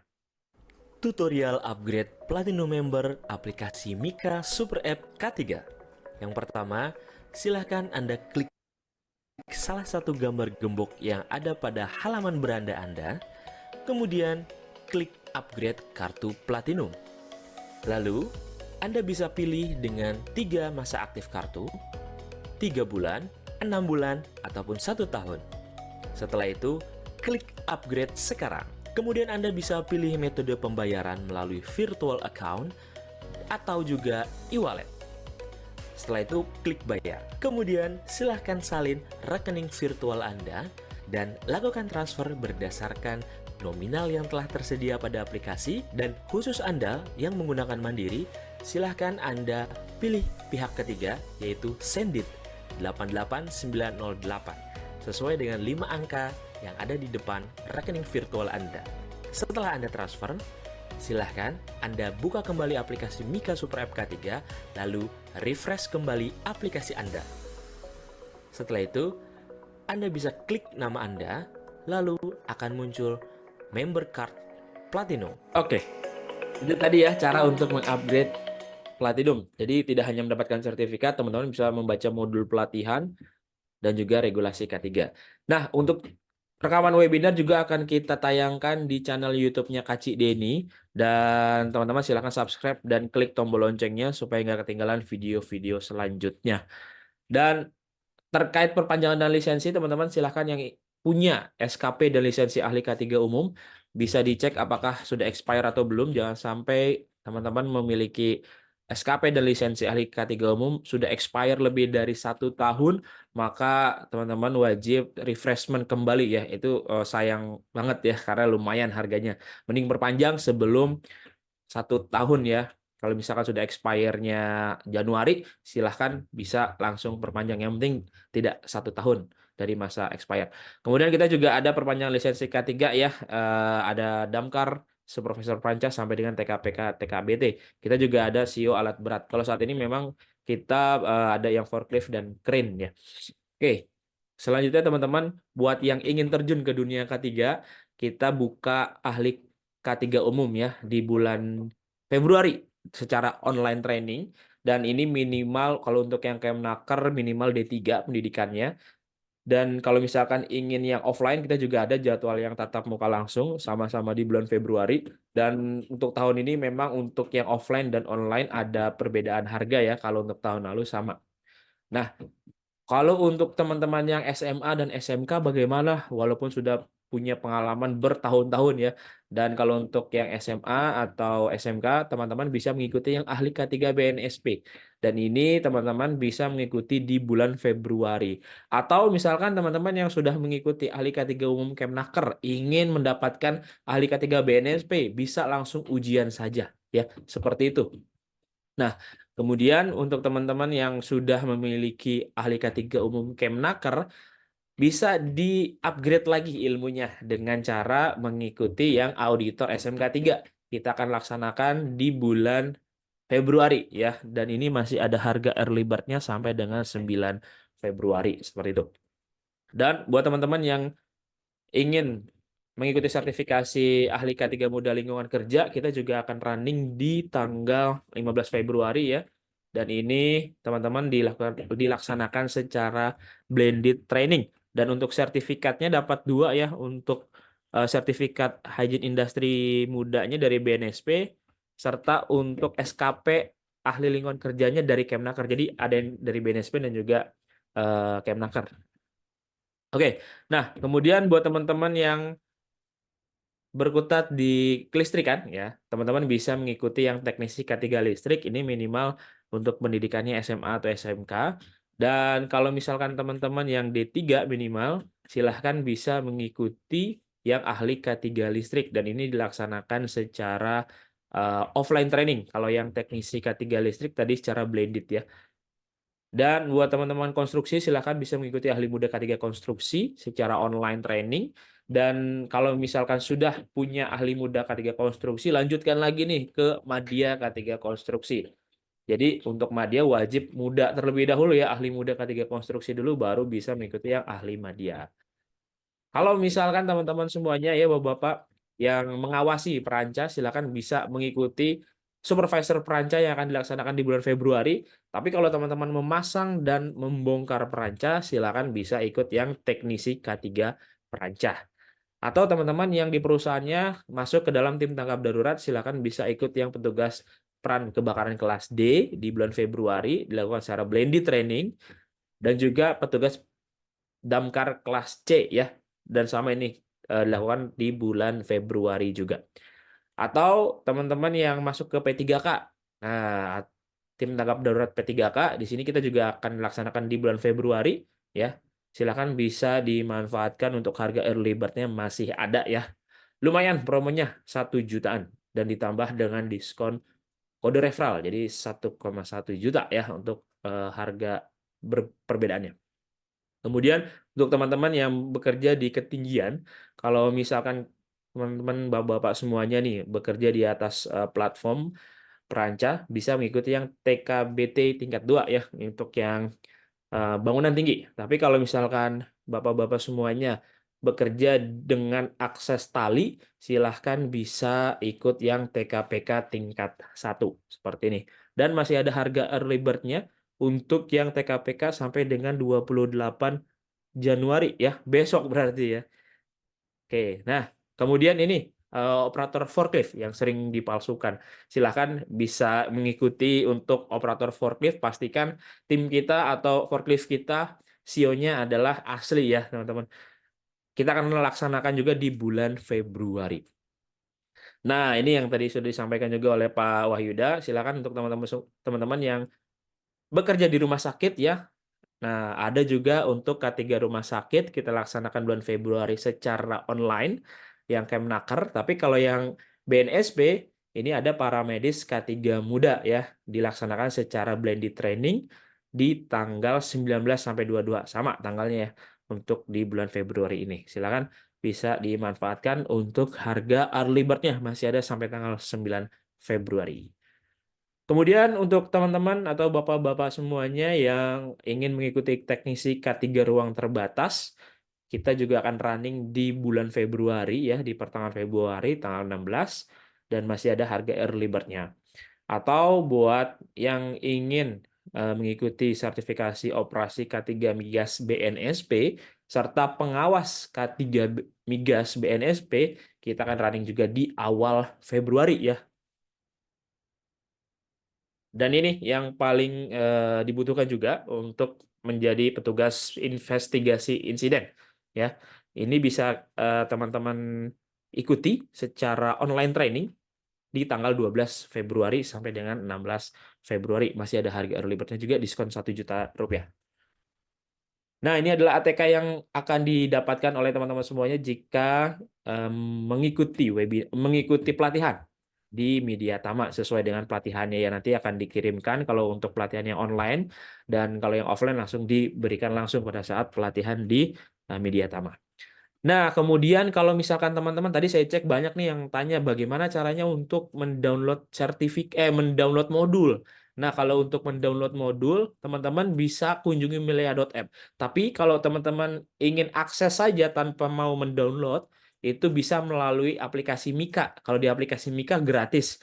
Hanya saja kalau di Milea ini ada biaya investasinya, teman-teman semuanya, karena teman-teman bisa menonton videonya serta mendownload modulnya.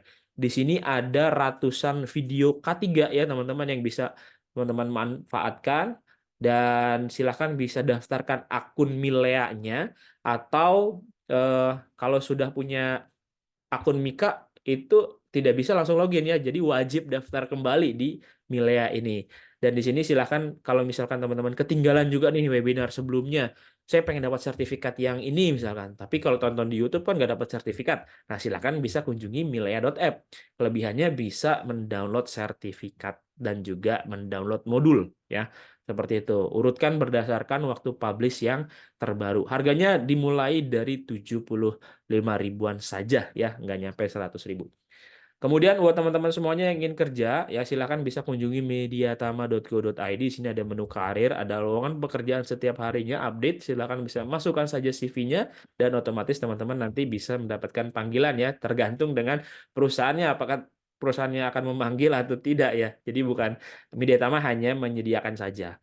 Kemudian untuk teman-teman semuanya yang ingin buat CV, silakan bisa dimanfaatkan untuk buat CV online di aplikasi Mika.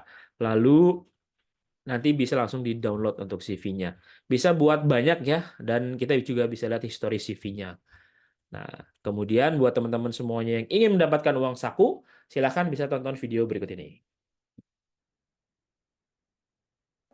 Tutorial penggunaan kode referral. Yang pertama, silahkan klik menu akun, lalu klik menu referral, kemudian salin kode referral ke pelatihan yang Anda inginkan. Kemudian, pilih pelatihan yang Anda inginkan, lalu klik proses pemesanan, lalu masukkan kode referral Anda, lalu klik selanjutnya, otomatis akan muncul pada detail pesanan Anda. Selanjutnya, tutorial penarikan saldo referral. Yang pertama, silahkan Anda klik ubah rekening, kemudian lengkapi biodata rekening Anda, lalu klik simpan. Kemudian klik tarik saldo, lalu ajukan penarikan saldo minimal 1,3 juta, dan klik ajukan. Oke, nah itu teman-teman, kalau misalkan pelatihannya harganya 6 juta kali 5% kan bisa dapat 300 ribu ya. Kalau bisa dapat 10 orang bisa dapat 3 juta. Nah, kalau teman-teman ingin informasi lebih lanjut terkait pelatihan, silahkan hubungi nomor yang tertera di depan layar, atau teman-teman ingin WhatsApp tim kami ya, ada Pak Beni, Mbak Risma, Mbak Soka, Mbak Amanda, silahkan di WhatsApp, boleh. Dan juga follow akun sosial media kami di Instagram @mediatama, Facebook Tama Media Tama Sertifikasi. Channel YouTube-nya Kak Cik Deni jangan lupa di-subscribe, dan follow akun TikTok-nya Kak Cik Deni. Buat teman-teman yang ingin kerjasama sebagai sponsor, silakan hubungi nomor yang tertera di depan layar, atau buat teman-teman instruktur atau teman-teman peserta hari ini yang ingin sharing di webinar kolega, silakan bisa WA ya nomor yang ada di depan layar. Nanti silakan bisa mengajukan diri untuk menjadi pembicara ya teman-teman semuanya. Oke, sudah makin banyak teman-teman. Kita akan bahas satu persatu untuk pertanyaan dari teman-teman semuanya ya. Pak Wahyuda, kita akan sama-sama jawab ya. Untuk absensi silakan bisa diisi teman-teman. Pertanyaan pertama dari Bapak Roma Tanjung. Bagaimana di rumah sakit untuk menghindari tikus yang menggerogoti kabel yang mengakibatkan konsleting listrik? Silakan Pak Wahyuda. Baik, makasih Pak. Tikus ya, memang tikus itu musuh utama ya Pak. Jadi pertama kita harus kerjasama nih dengan anak Kesling kan. Kesling kan kolaborasi dengan K3.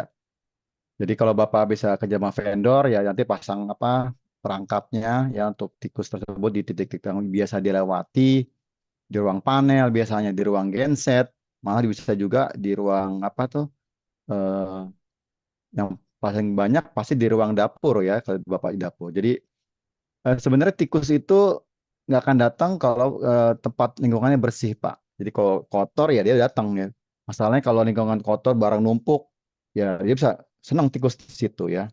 Dan kabel juga rawan digigit ya. Saya pernah punya pengalaman kabel radio itu putus ya. Kenapa? Kalau itu digigit tikus ya. Bayangin kabel itu kan mahal kan. Seperti itu. Pernah juga ada genset ya. Kena itu.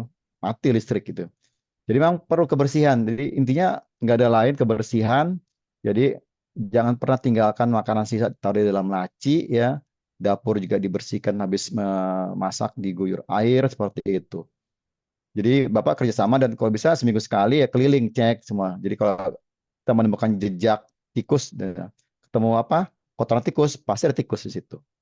Dan biasa ya udah kita tahu kan ada bekas kan ada rutenya kan kalau Bapak sering trace terus ada bekas tikus.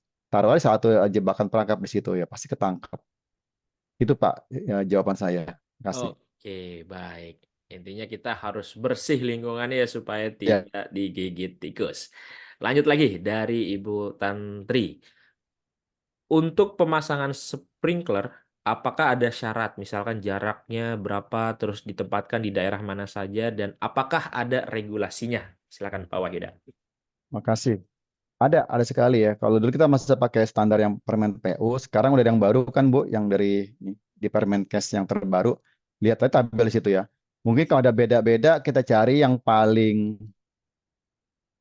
mampu laksana ya. Jadi kalau kita pakai ini ya, kalau acuannya di Permenkes ini pakai yang di sini seperti itu ya. Cuma terkadang kalau masih kurang detail, cek lagi di Permen PU-nya Bu. Ada kok. Jadi saya memang nggak masuk ke detail ke situ, itu sangat teknis sekali. Itu tinggal di download, tuh ada tabelnya. Jadi ruangan apa gitu kan. Tadi kan contohnya kan untuk sprinkle-nya apakah semua orang dipasangkan? Enggak kan. Di OK pasti nggak ada sprinkle, yang ada hanya detektor apa asap situ kan seperti itu. Nah, sama juga detektor dipasang nggak semua ruangan sama ya. Kapan dipakai detektor asap, kapan pakai detektor panas seperti itu. Jadi silakan dibuka Permenkesnya di bagian lampirannya, itu di bagian tabelnya ada tuh titik-titik mana, ruangan mana yang boleh dipasang, titik mana yang tidak boleh dipasang. Itu aja Bu untuk acuan kita. Makasih. Oke, baik. Seperti itu ya Bu Tantri. Buat teman-teman semuanya yang ingin bertanya langsung, silahkan bisa klik raise hand ya. Nanti akan kita persilahkan untuk bisa bertanya. Kita lanjut dulu di kolom Q&A. Pak Wahyuda, ini dari Pak Aji Prasetyo. Apa sanksi terhadap rumah sakit yang tidak comply terhadap peraturan? Peraturan apa nih yang maksudnya? Mungkin peraturan yang regulasi K3 rumah sakit mungkin ya. Seperti itu. Silakan Pak Wahyuda. Baik, memang di peraturan ini di Permenkes 40 tahun 2022, rumah sakit dikasih waktu 3 tahun, Pak. Itu kan dikeluarkannya kan 22 Desember 2022 ya. Seperti gambar template yang terakhir, ya, PPT yang terakhir itu akan benar-benar diberlakukan di 22 Desember tahun 2025. Jadi silakan teman-teman masih punya waktu 2 tahun kan ya 24 ya 25 akan masih lama kan masih Januari kan sekarang kan. Silakan ajukan tuh. Jadi di list. Oh, aparel kurang, harus jarak sekian. Oh, aparel yang sesuai, nggak punya jenis yang kitchen, ajukan. Perlu di apa firewall, ajukan seperti itu. Jangan sampai mendekati mau akreditasi, surveyor pakai data ini, wah kita pasti bingung gitu kan. Jangan sampai surveyor lebih tahu, ya lebih tahu dari kita. Pasti dia baca juga kan, belajar juga seperti itu. Jadi kan sudah lengkapi. Jadi kalau ada perbedaan data, ini loh datanya, ini sumbernya. Jadi ajukan ke pimpinan. Kalau untuk sanksi, ya artinya rumah sakit nggak comply terhadap aturan. Kan sebenarnya aturan ini dibuat untuk kita taat, kan untuk keselamatan kita kan. Menurut saya bersyukur ya rumah Kemenkes buat aturan ini, karena buat saya K3 tuh saya nunggu-nunggu nih. Mana sih aturan yang buat rumah sakit, karena kita nggak bisa ngambil murni dari Permen PU, kan itu kan secara umum untuk gedung perkantoran. Sedang kita kan bukan gedung perkantoran. Huniannya beda, fasilitasnya beda seperti. Jadi ada yang nggak cocok kalau kita ngambil dari Permen PU seperti itu. Tapi juga ada yang bisa kita aplikasikan. Nah, dengan adanya aturan yang ini, yang 40 tahun 2022, kita aplikasikanlah di rumah sakitnya. Saya sih orang bersyukur artinya apa ya? Karena ada aturannya jelas loh. Ini yang keluar Kemenkes. Jadi kalau surveyor beda, ini loh datanya seperti itu. Kalau sanksi artinya kembali rumah sakit mau aman, mau selamat nggak seperti itu ya. Jangan sampai kejadian baru disalahkan. Ingat K3 tugasnya adalah ya melaporkan ya, memberikan masukan baik diminta maupun nggak diminta. Itu ada tuh waktu di AK3 umum ya Pak Arif ya. Kalau nggak melaporkan artinya Anda nggak peduli. Jadi jangan nunggu ditanya. Ini kita laporkan ke direktur. Dok, ada aturan baru nih. Begini begini begini. Kita nggak punya gini gini gini. Ajukan dok seperti itu. Kalau diajukan nanti kita proaktif. Itu Pak. Oke, baik. Seperti itu ya Pak Aji Prasetyo. Nah, ini ada pertanyaan lagi dari Pak Alfa Agi Dewanto. Bagaimana prosedur keadaan darurat bagi yang menggunakan kursi roda? Nah, kemudian kan ada dan berapa derajat kemiringan jalur khusus kursi roda? Apakah ada peraturannya terkait hal tersebut? Seperti itu, Pak. Ada Pak, aturannya baca lagi yang Permenpas ini kan saya katakan saya nggak masuk detail tadi. Ini bagian yang tentang RAM itu saya bahas karena banyak banget ya, kalau dibahas nggak cukup waktu 2 jam ya. Mungkin ada 1 hari full kita bahas per babnya ya per bagian sehingga detail ada di situ buat acuannya. Kalau kurang lengkap lihat di Permen PU tentang RAM-nya ya berapa derajatnya dan untuk kursi roda ya memang harusnya disiapkan ya. Yang mungkin yang jadi masalah adalah kalau rumah sakitnya nggak punya RAM. Nah itu gimana evakuasinya lewat tangga? Berarti harus dipikirkan cara evakuasi lewat tangga dengan pasien kursi roda ya. Gimana dengan tempat tidur misalnya seperti itu. Mungkin banyak rumah sakit yang lebih lama berdiri, udah 20 tahun berdiri, ya waktu zaman dulu nggak dipersyaratkan adanya RAM ya. Sekarang kan aturan baru, dan itu tidak mudah merubah, membuat seperti itu. Jadi silakan teman-teman lihat acuan secara teknis detailnya, saya nggak akan bicara berapa senti, berapa derajat, ya silakan baca di situ, ada semua. Jadi aturan terbuka, nggak tertutup, jadi bisa diajukan, nanti coba aja dilihat ya. Sama nggak rumah sakit Anda dengan diaturannya seperti itu. Saya yakin kalau yang itu pasti standar sih, nggak mungkin apa ya luncurannya terlalu curam seperti itu. Itu Pak Arief. Oke, baik. Seperti itu ya, Pak Alfa. Nah, kemudian ini pertanyaan juga dari Pak Rizaldi nih. Terkait dengan apa namanya, pendeteksi asap di ruang pasien. Nah, itu eh, kapan waktunya untuk dilakukan uji coba dan maintenance-nya berapa kali? Ya, seperti itu, Pak. Baik, terima kasih Pak. Jadi disarankan sih setahun sekali ya. Jadi semua smoke detector itu dicek. Nah, terkadang jadi masalah teman-teman ya punya kompetensi nggak, punya keahlian nggak untuk melakukan itu Pak, seperti itu. Kalau nggak punya, jangan. Panggil vendor aja, untuk vendor untuk melakukan uji coba, gitu kan. Ini bisa nggak, seperti itu. Jadi kalau bisa, misalnya Bapak punya sertifikat fire safety pasti bisa, karena misalnya dia ada alat ya kan, jadi jangan jangan pakai kertas ya Pak, kertas di smoke gitu ya, atau ngerokok ya, ditiup-tiup, wah jangan, itu ada alat kan yang dipencet keluar seperti itu. Lihat bunyinya berapa gitu. Jadi pakai alat. Dan kalau juga jangan lupa biasa dibersihin. Nah, biasa tuh di dalamnya itu banyak kotoran Pak. Biasa kan sarang apa sih? Sarang laba-laba tuh banyak tuh di situ. Ataupun sarang, kadang-kadang ada sarang kecoa, sarang semut. Nah, karena dia kan jarang dibuka seperti itu. Dan dites ya. Jadinya biasanya dicek di lapangan, di titik smoke-nya sama ditek di ruang FMCA-nya, jadi di fire system alarmnya. Nyambung nggak seperti itu? Ini koneknya seperti apa? Itu ada di blueprint-nya tentang sistem pemadam kebakaran, Pak. Jadi Bapak harus punya blueprint-nya dari gedung. Ya, jadi kalau bisa buat lakukan, kalau nggak bisa, Bapak bisa panggil vendor untuk pengecekan sistem fire alarm. Oke, baik. Terima kasih Pak Wahyuda. Kita lanjut ke sesi tanya jawab yang ingin bertanya langsung. Silakan Pak Ferry Ilman. Silakan Pak Ferry Ilman. Baik, terima kasih Pak Arif. Pak Yuda, izin saya bertanya. Kaitan dengan Permenkes yang tadi, yang 40 tahun 2022 ini berlaku untuk bangunan vaskes swasta aja atau sama bangunan yang berplat merah? Itu yang pertama. Terus yang kedua, kaitan dengan sanksi apabila ada bangunan vaskes yang tidak mengindahkan Permenkes tersebut, dalam bentuk apa sanksinya gitu. Nah, terus kaitan dengan pertanyaan ketiga, UPTD puskesmas pun istilahnya termasuk dalam bangunan vaskes ya. Nah, kadang ada vaskes UPTD puskesmas itu tidak mempunyai ahli K3. Itu solusinya seperti apa? Baik, itu aja Pak. Terima kasih. Oke, terima kasih Pak Ferry Ilman. Silakan Pak Wahyuda. Baik, Pak Ferry, yang pertama aturan ini untuk rumah sakit ya Pak, karena di awal dijelaskan definisinya untuk bangunan alat rumah sakit, dah itu dikunci. Jadi hanya berlaku untuk rumah sakit. Nah, jadi puskesmas, klinik, ya klinik besar atau klinik yang kelas apapun nggak berlaku. Ya, puskesmas beda lagi aturannya. Kemudian, apakah swasta atau negeri berlaku untuk semua rumah sakit Pak se-Indonesia? Ya, baik negeri maupun swasta berlaku semua peraturan ini. Jadi orang nggak bisa ngeles lagi ya, semua sama. Kemudian tentang sanksi. Sanksi tidak disebutkan Pak di dalam aturan ini. Biasanya orang takut kalau akreditasi Pak. Ya, jadi triknya biasa atau survei. Nah, jadi kembali kalau survei paham tentang bangunan ini dia pakai aturan ini. Kalau enggak ya nggak aman aja di rumah sakitnya. Jadi detailnya banyak sebenarnya di sini. Jadi kembali survei teman-teman saya surveyor harap saya bisa update dan bisa mengimplementasikannya ini saat kita memang harus meminta rumah sakit apply terhadap aturan seperti itu. Karena kalau nggak mau dia kan, kalau nggak lulus akreditasi kan dia nggak bisa terima pasien BPJS, artinya nggak bisa terima pasien, nggak terima uang kan.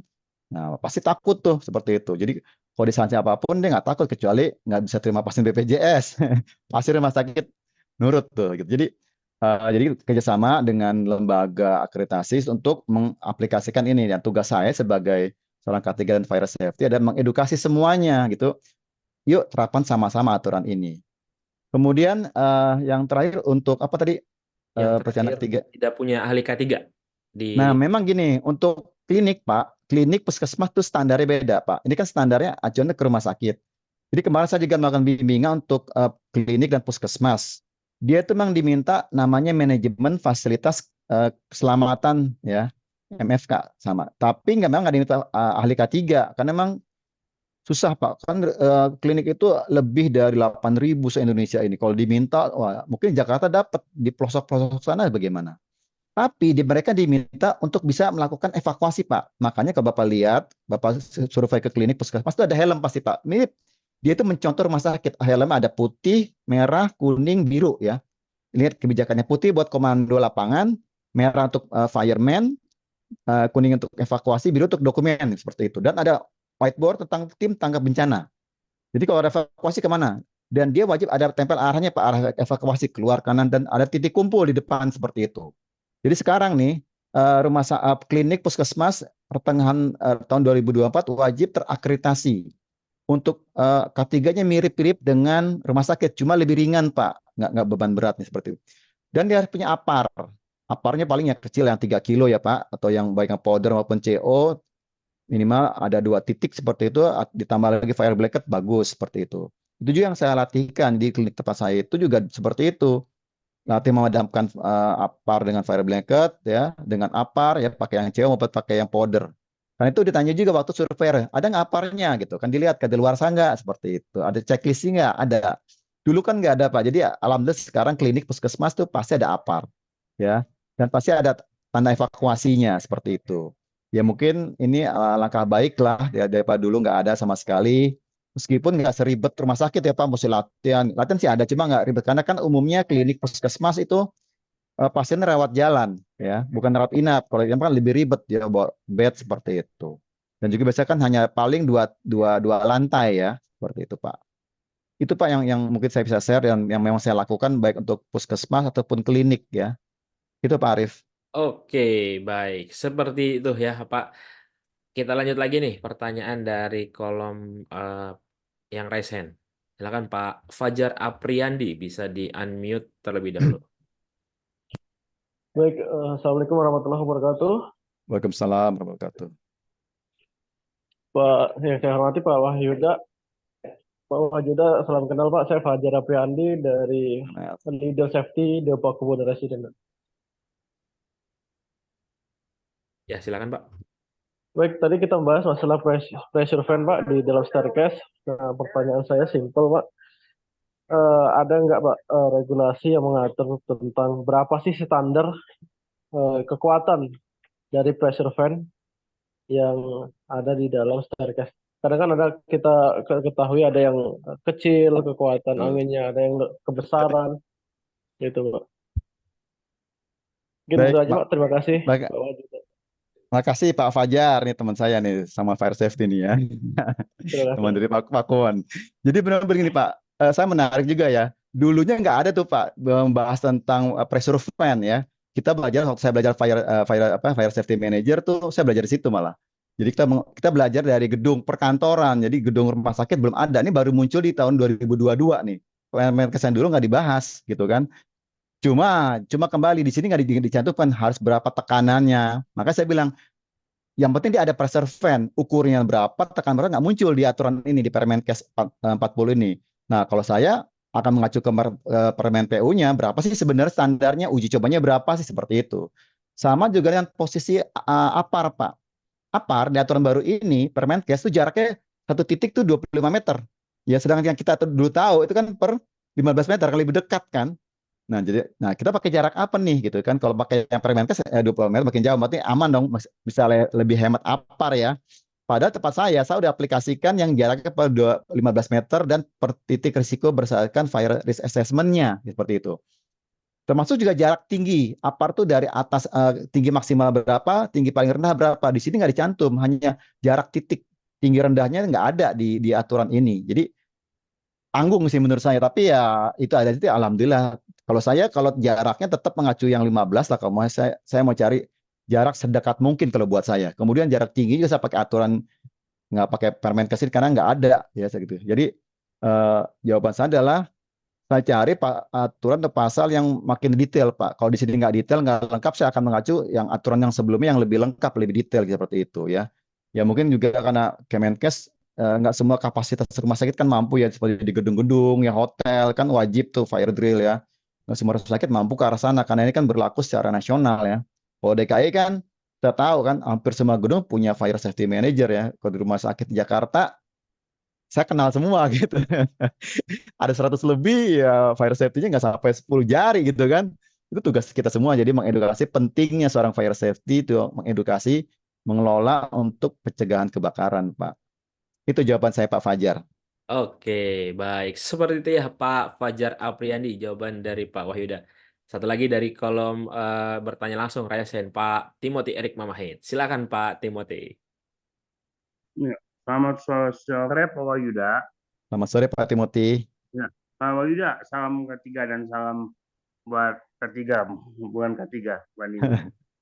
Ya Pak, saya mau nanya Pak, untuk pemasangan APAR di koridor-koridor rumah sakit, itu bisa selang-seling atau aja harus satu arah Pak? Misalnya kalau kita udah pasang kanan, berarti kita harus kanan semua, atau kita pasang kiri semua, atau kita bisa sejarak berapa meter kita bisa pasang kanan atau kiri gitu Pak. Itu aja sih ya Pak, dari saya. Oke, terima kasih Pak Timothy. Silakan Pak Wahyuda. Baik, makasih Pak Timothy. Ini kembali terkadang estetika ya Pak, ini ngomong estetika ya. Kalau saya sih, nih kalau dari Permenkes sih jaraknya per 20 meter kan, dia nggak dibilang selang-seling kan. Oke. Di Permen juga nggak bilang selang-seling kan, hanya jaraknya per 15 meter kan. Kalau saya tergantung situasi dan tergantung tempatnya. Terkadang kalau masang selang-seling juga suka diomelin juga sama orang. Ini nggak bisa, karena kan naruh kursi jadi susah ya seperti itu. Kalau saya yang penting jarak tingginya, tinggi rendah berapa sama per titiknya berapa, saya menurut regulasi ya, terserah ngacu kemana. Tapi kalau selang-seling saya lihat situasi tempatnya Pak. Kalau emang saya pernah copot apa sih, kalau memang wah ini ada kegiatan kita copot daripada ketutupan gitu kan, jadi pakai tutup lagi, pindahkan jarak yang lebih dekat seperti apa. Jadi kalau selang-seling kalau di tempat saya nggak ada masalah, yang penting jaraknya terpenuhi, dan kalau jarak dari titik risiko api itu mudah dijangkau kan, minimal 15 meter seperti itu. Jadi nggak ada masalah Pak, selang-seling terus. Yang penting kadang-kadang gini juga sih, kalau selang-seling kadang-kadang nggak nyaman juga ya, kalau kadang ada troli bisa nabrak, nanti kan tahu apa itu kan berat, nanti kena orang komplain lagi gitu kan. Jadi tempatnya juga tergantungannya yang aman ya, kadang-kadang agak sedikit ngumpet tapi akan ada signage-nya misalnya seperti itu, atau yang bentuk seperti apa yang kita atur lah Pak. Jadi ini kembali sebenarnya ke estetika ya. Kalau di tempat saya hampir semuanya emang nggak seling-seling ke satu sisi, tapi juga jaraknya tetap sesuai dengan standar di peraturan yang kalau saya masih dekat per 15 meter seperti itu Pak. Itu Pak jawaban saya untuk Pak Timothy. Oke, baik. Satu lagi dari Raisen, Pak Roma Tanjung. Silakan Pak Roma Tanjung. Bisa di-unmute terlebih dahulu. Ya, dari mana Pak? Assalamualaikum warahmatullahi wabarakatuh. Waalaikumsalam warahmatullahi wabarakatuh. Selamat sore Pak. Saya dengan Roma dari Yogyakarta, Pak. Ya, Ini silakan. saya mau pertanyakan untuk daerah atau ruang server ya Pak ya. Hmm. Ini kebetulan saya memang di IT dan SHE saya pegang Pak. Eh, Sebuah dilema juga buat saya. Sebagai IT, saya harus mempersiapkan SHE-nya ya. Nah, ini saya bingung. Apakah di IT ini harus role server ini apa kan cuacanya kan memang harus selalu dingin ya. Sementara kita mau menaruhkan apar itu tidak diperbolehkan karena itu eh, eh, tidak steril lah dianggap seperti itu. Mohon kasih. Baik, terima kasih Pak Roma. Jadi begini, saya juga punya server ya. Lagi dulu servernya kecil karena banyak pelayanan, dia dapat ruang server gede, besar banget gitu kan. Beberapa server saya dilibatkan selalu bicara tentang fire systemnya. Seperti apa nih? Terus terang saya bukan musik, saya pakainya FM200 Pak. Untuk di ruang servernya ya Pak ya. Tabungnya tuh yang besar tuh sekitar 30 kilo itu kan, yang bisa tahan 5 tahun, ada di dalamnya.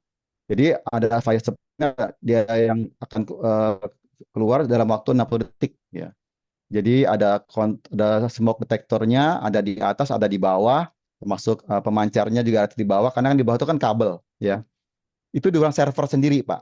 Di luar ruang server, karena itu ada office-nya kan di depannya itu saya taruh apar yang 6 kilo untuk apar CO2. Jadi antisipasi bila nah kedeteksi ada api yang lain, kita pakai apar CO. Jadi saya siapkan seperti itu.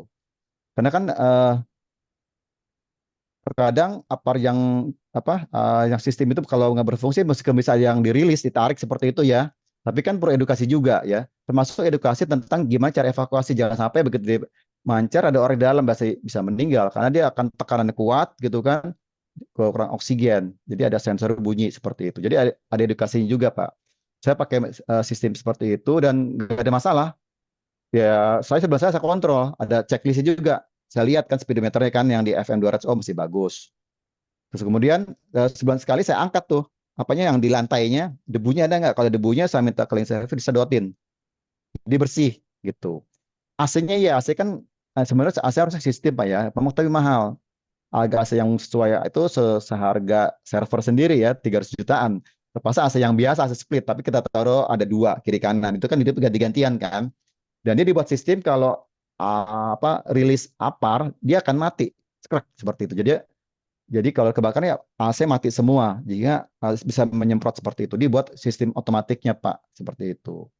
Dan ini waktu buat tuh harus didesain dari awal antara orang yang membuat sistem pemadamnya dengan yang servernya ya, karena ada panel khusus kan digabungin seperti itu. Jadi otomatisnya ada timernya Pak.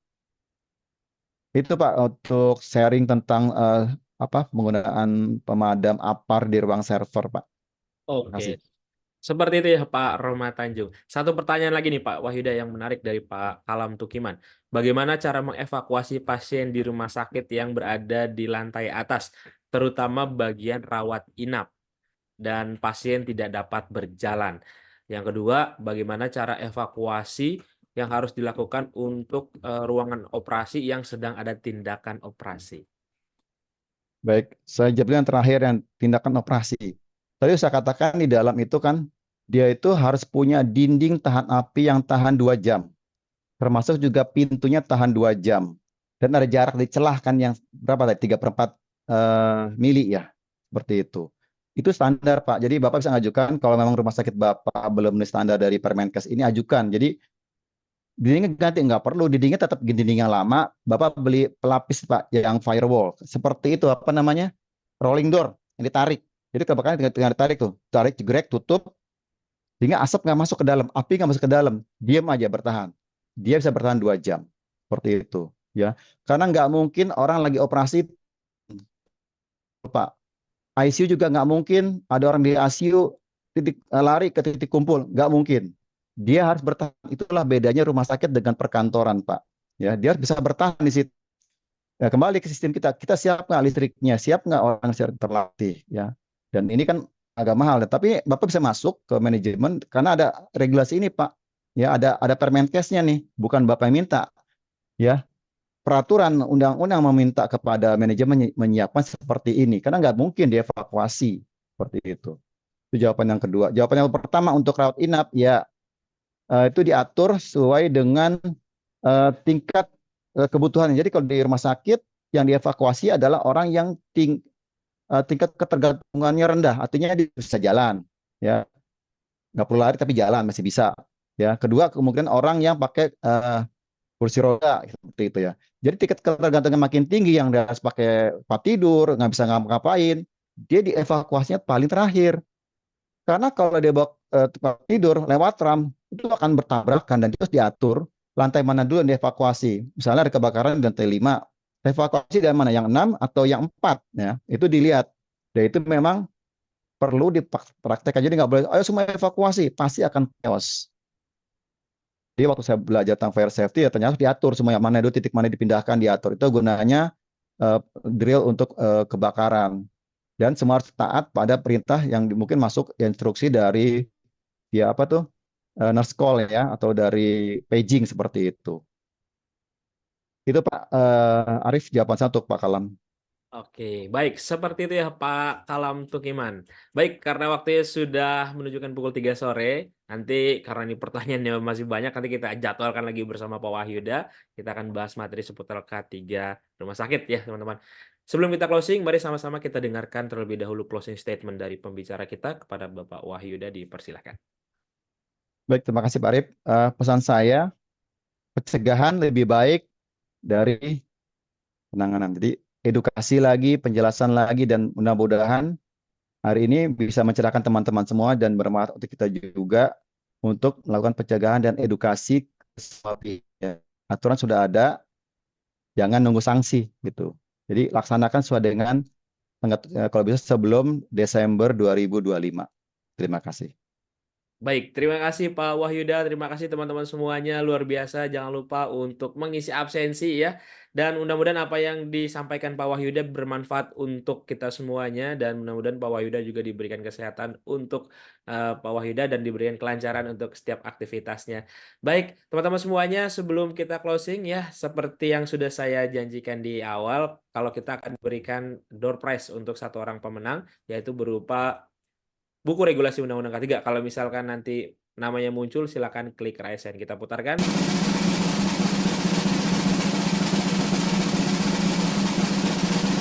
Selamat kepada atas nama Eka Risti Yuliandi. Apakah ada? Sebentar saya cek dulu. Oke, tidak ada ya. Kita putarkan sekali lagi. Nama yang ada di Zoom wajib sesuai dengan nama lengkap ya, teman-teman. Selamat kepada Muhammad Topan Santoso. Tidak ada lagi ya, kita putarkan lagi. Kita langsung cek kolom partisipan ya, masih ada di atas 200 orang nih yang hadir. Oke, selamat kepada oh ada Muammar Khalid Badawi ya. Selamat kepada atas nama Muammar Khalid Badawi ya, mendapatkan satu buah door prize buku regulasi Undang-Undang K3. Nanti akan dihubungi langsung oleh tim Media Tama di hari kerja. Baik, terima kasih sekali lagi teman-teman semuanya. Terima kasih Pak Wahyuda. Mudah-mudahan kita bisa bertemu lagi bersama para peserta yang luar biasa ini. Dan akhir kata saya mengucapkan wabillahi taufiq wal hidayah. Saya Arif Purwadana. Saya Wahyuda. Ucapkan terima kasih dan sampai jumpa di Sabtu depan. Terima kasih Pak Wahyuda, Ya, teman-teman terima semuanya. kasih. Terima kasih Pak Arif. Pamit ya. Sama-sama Pak. Sehat selalu.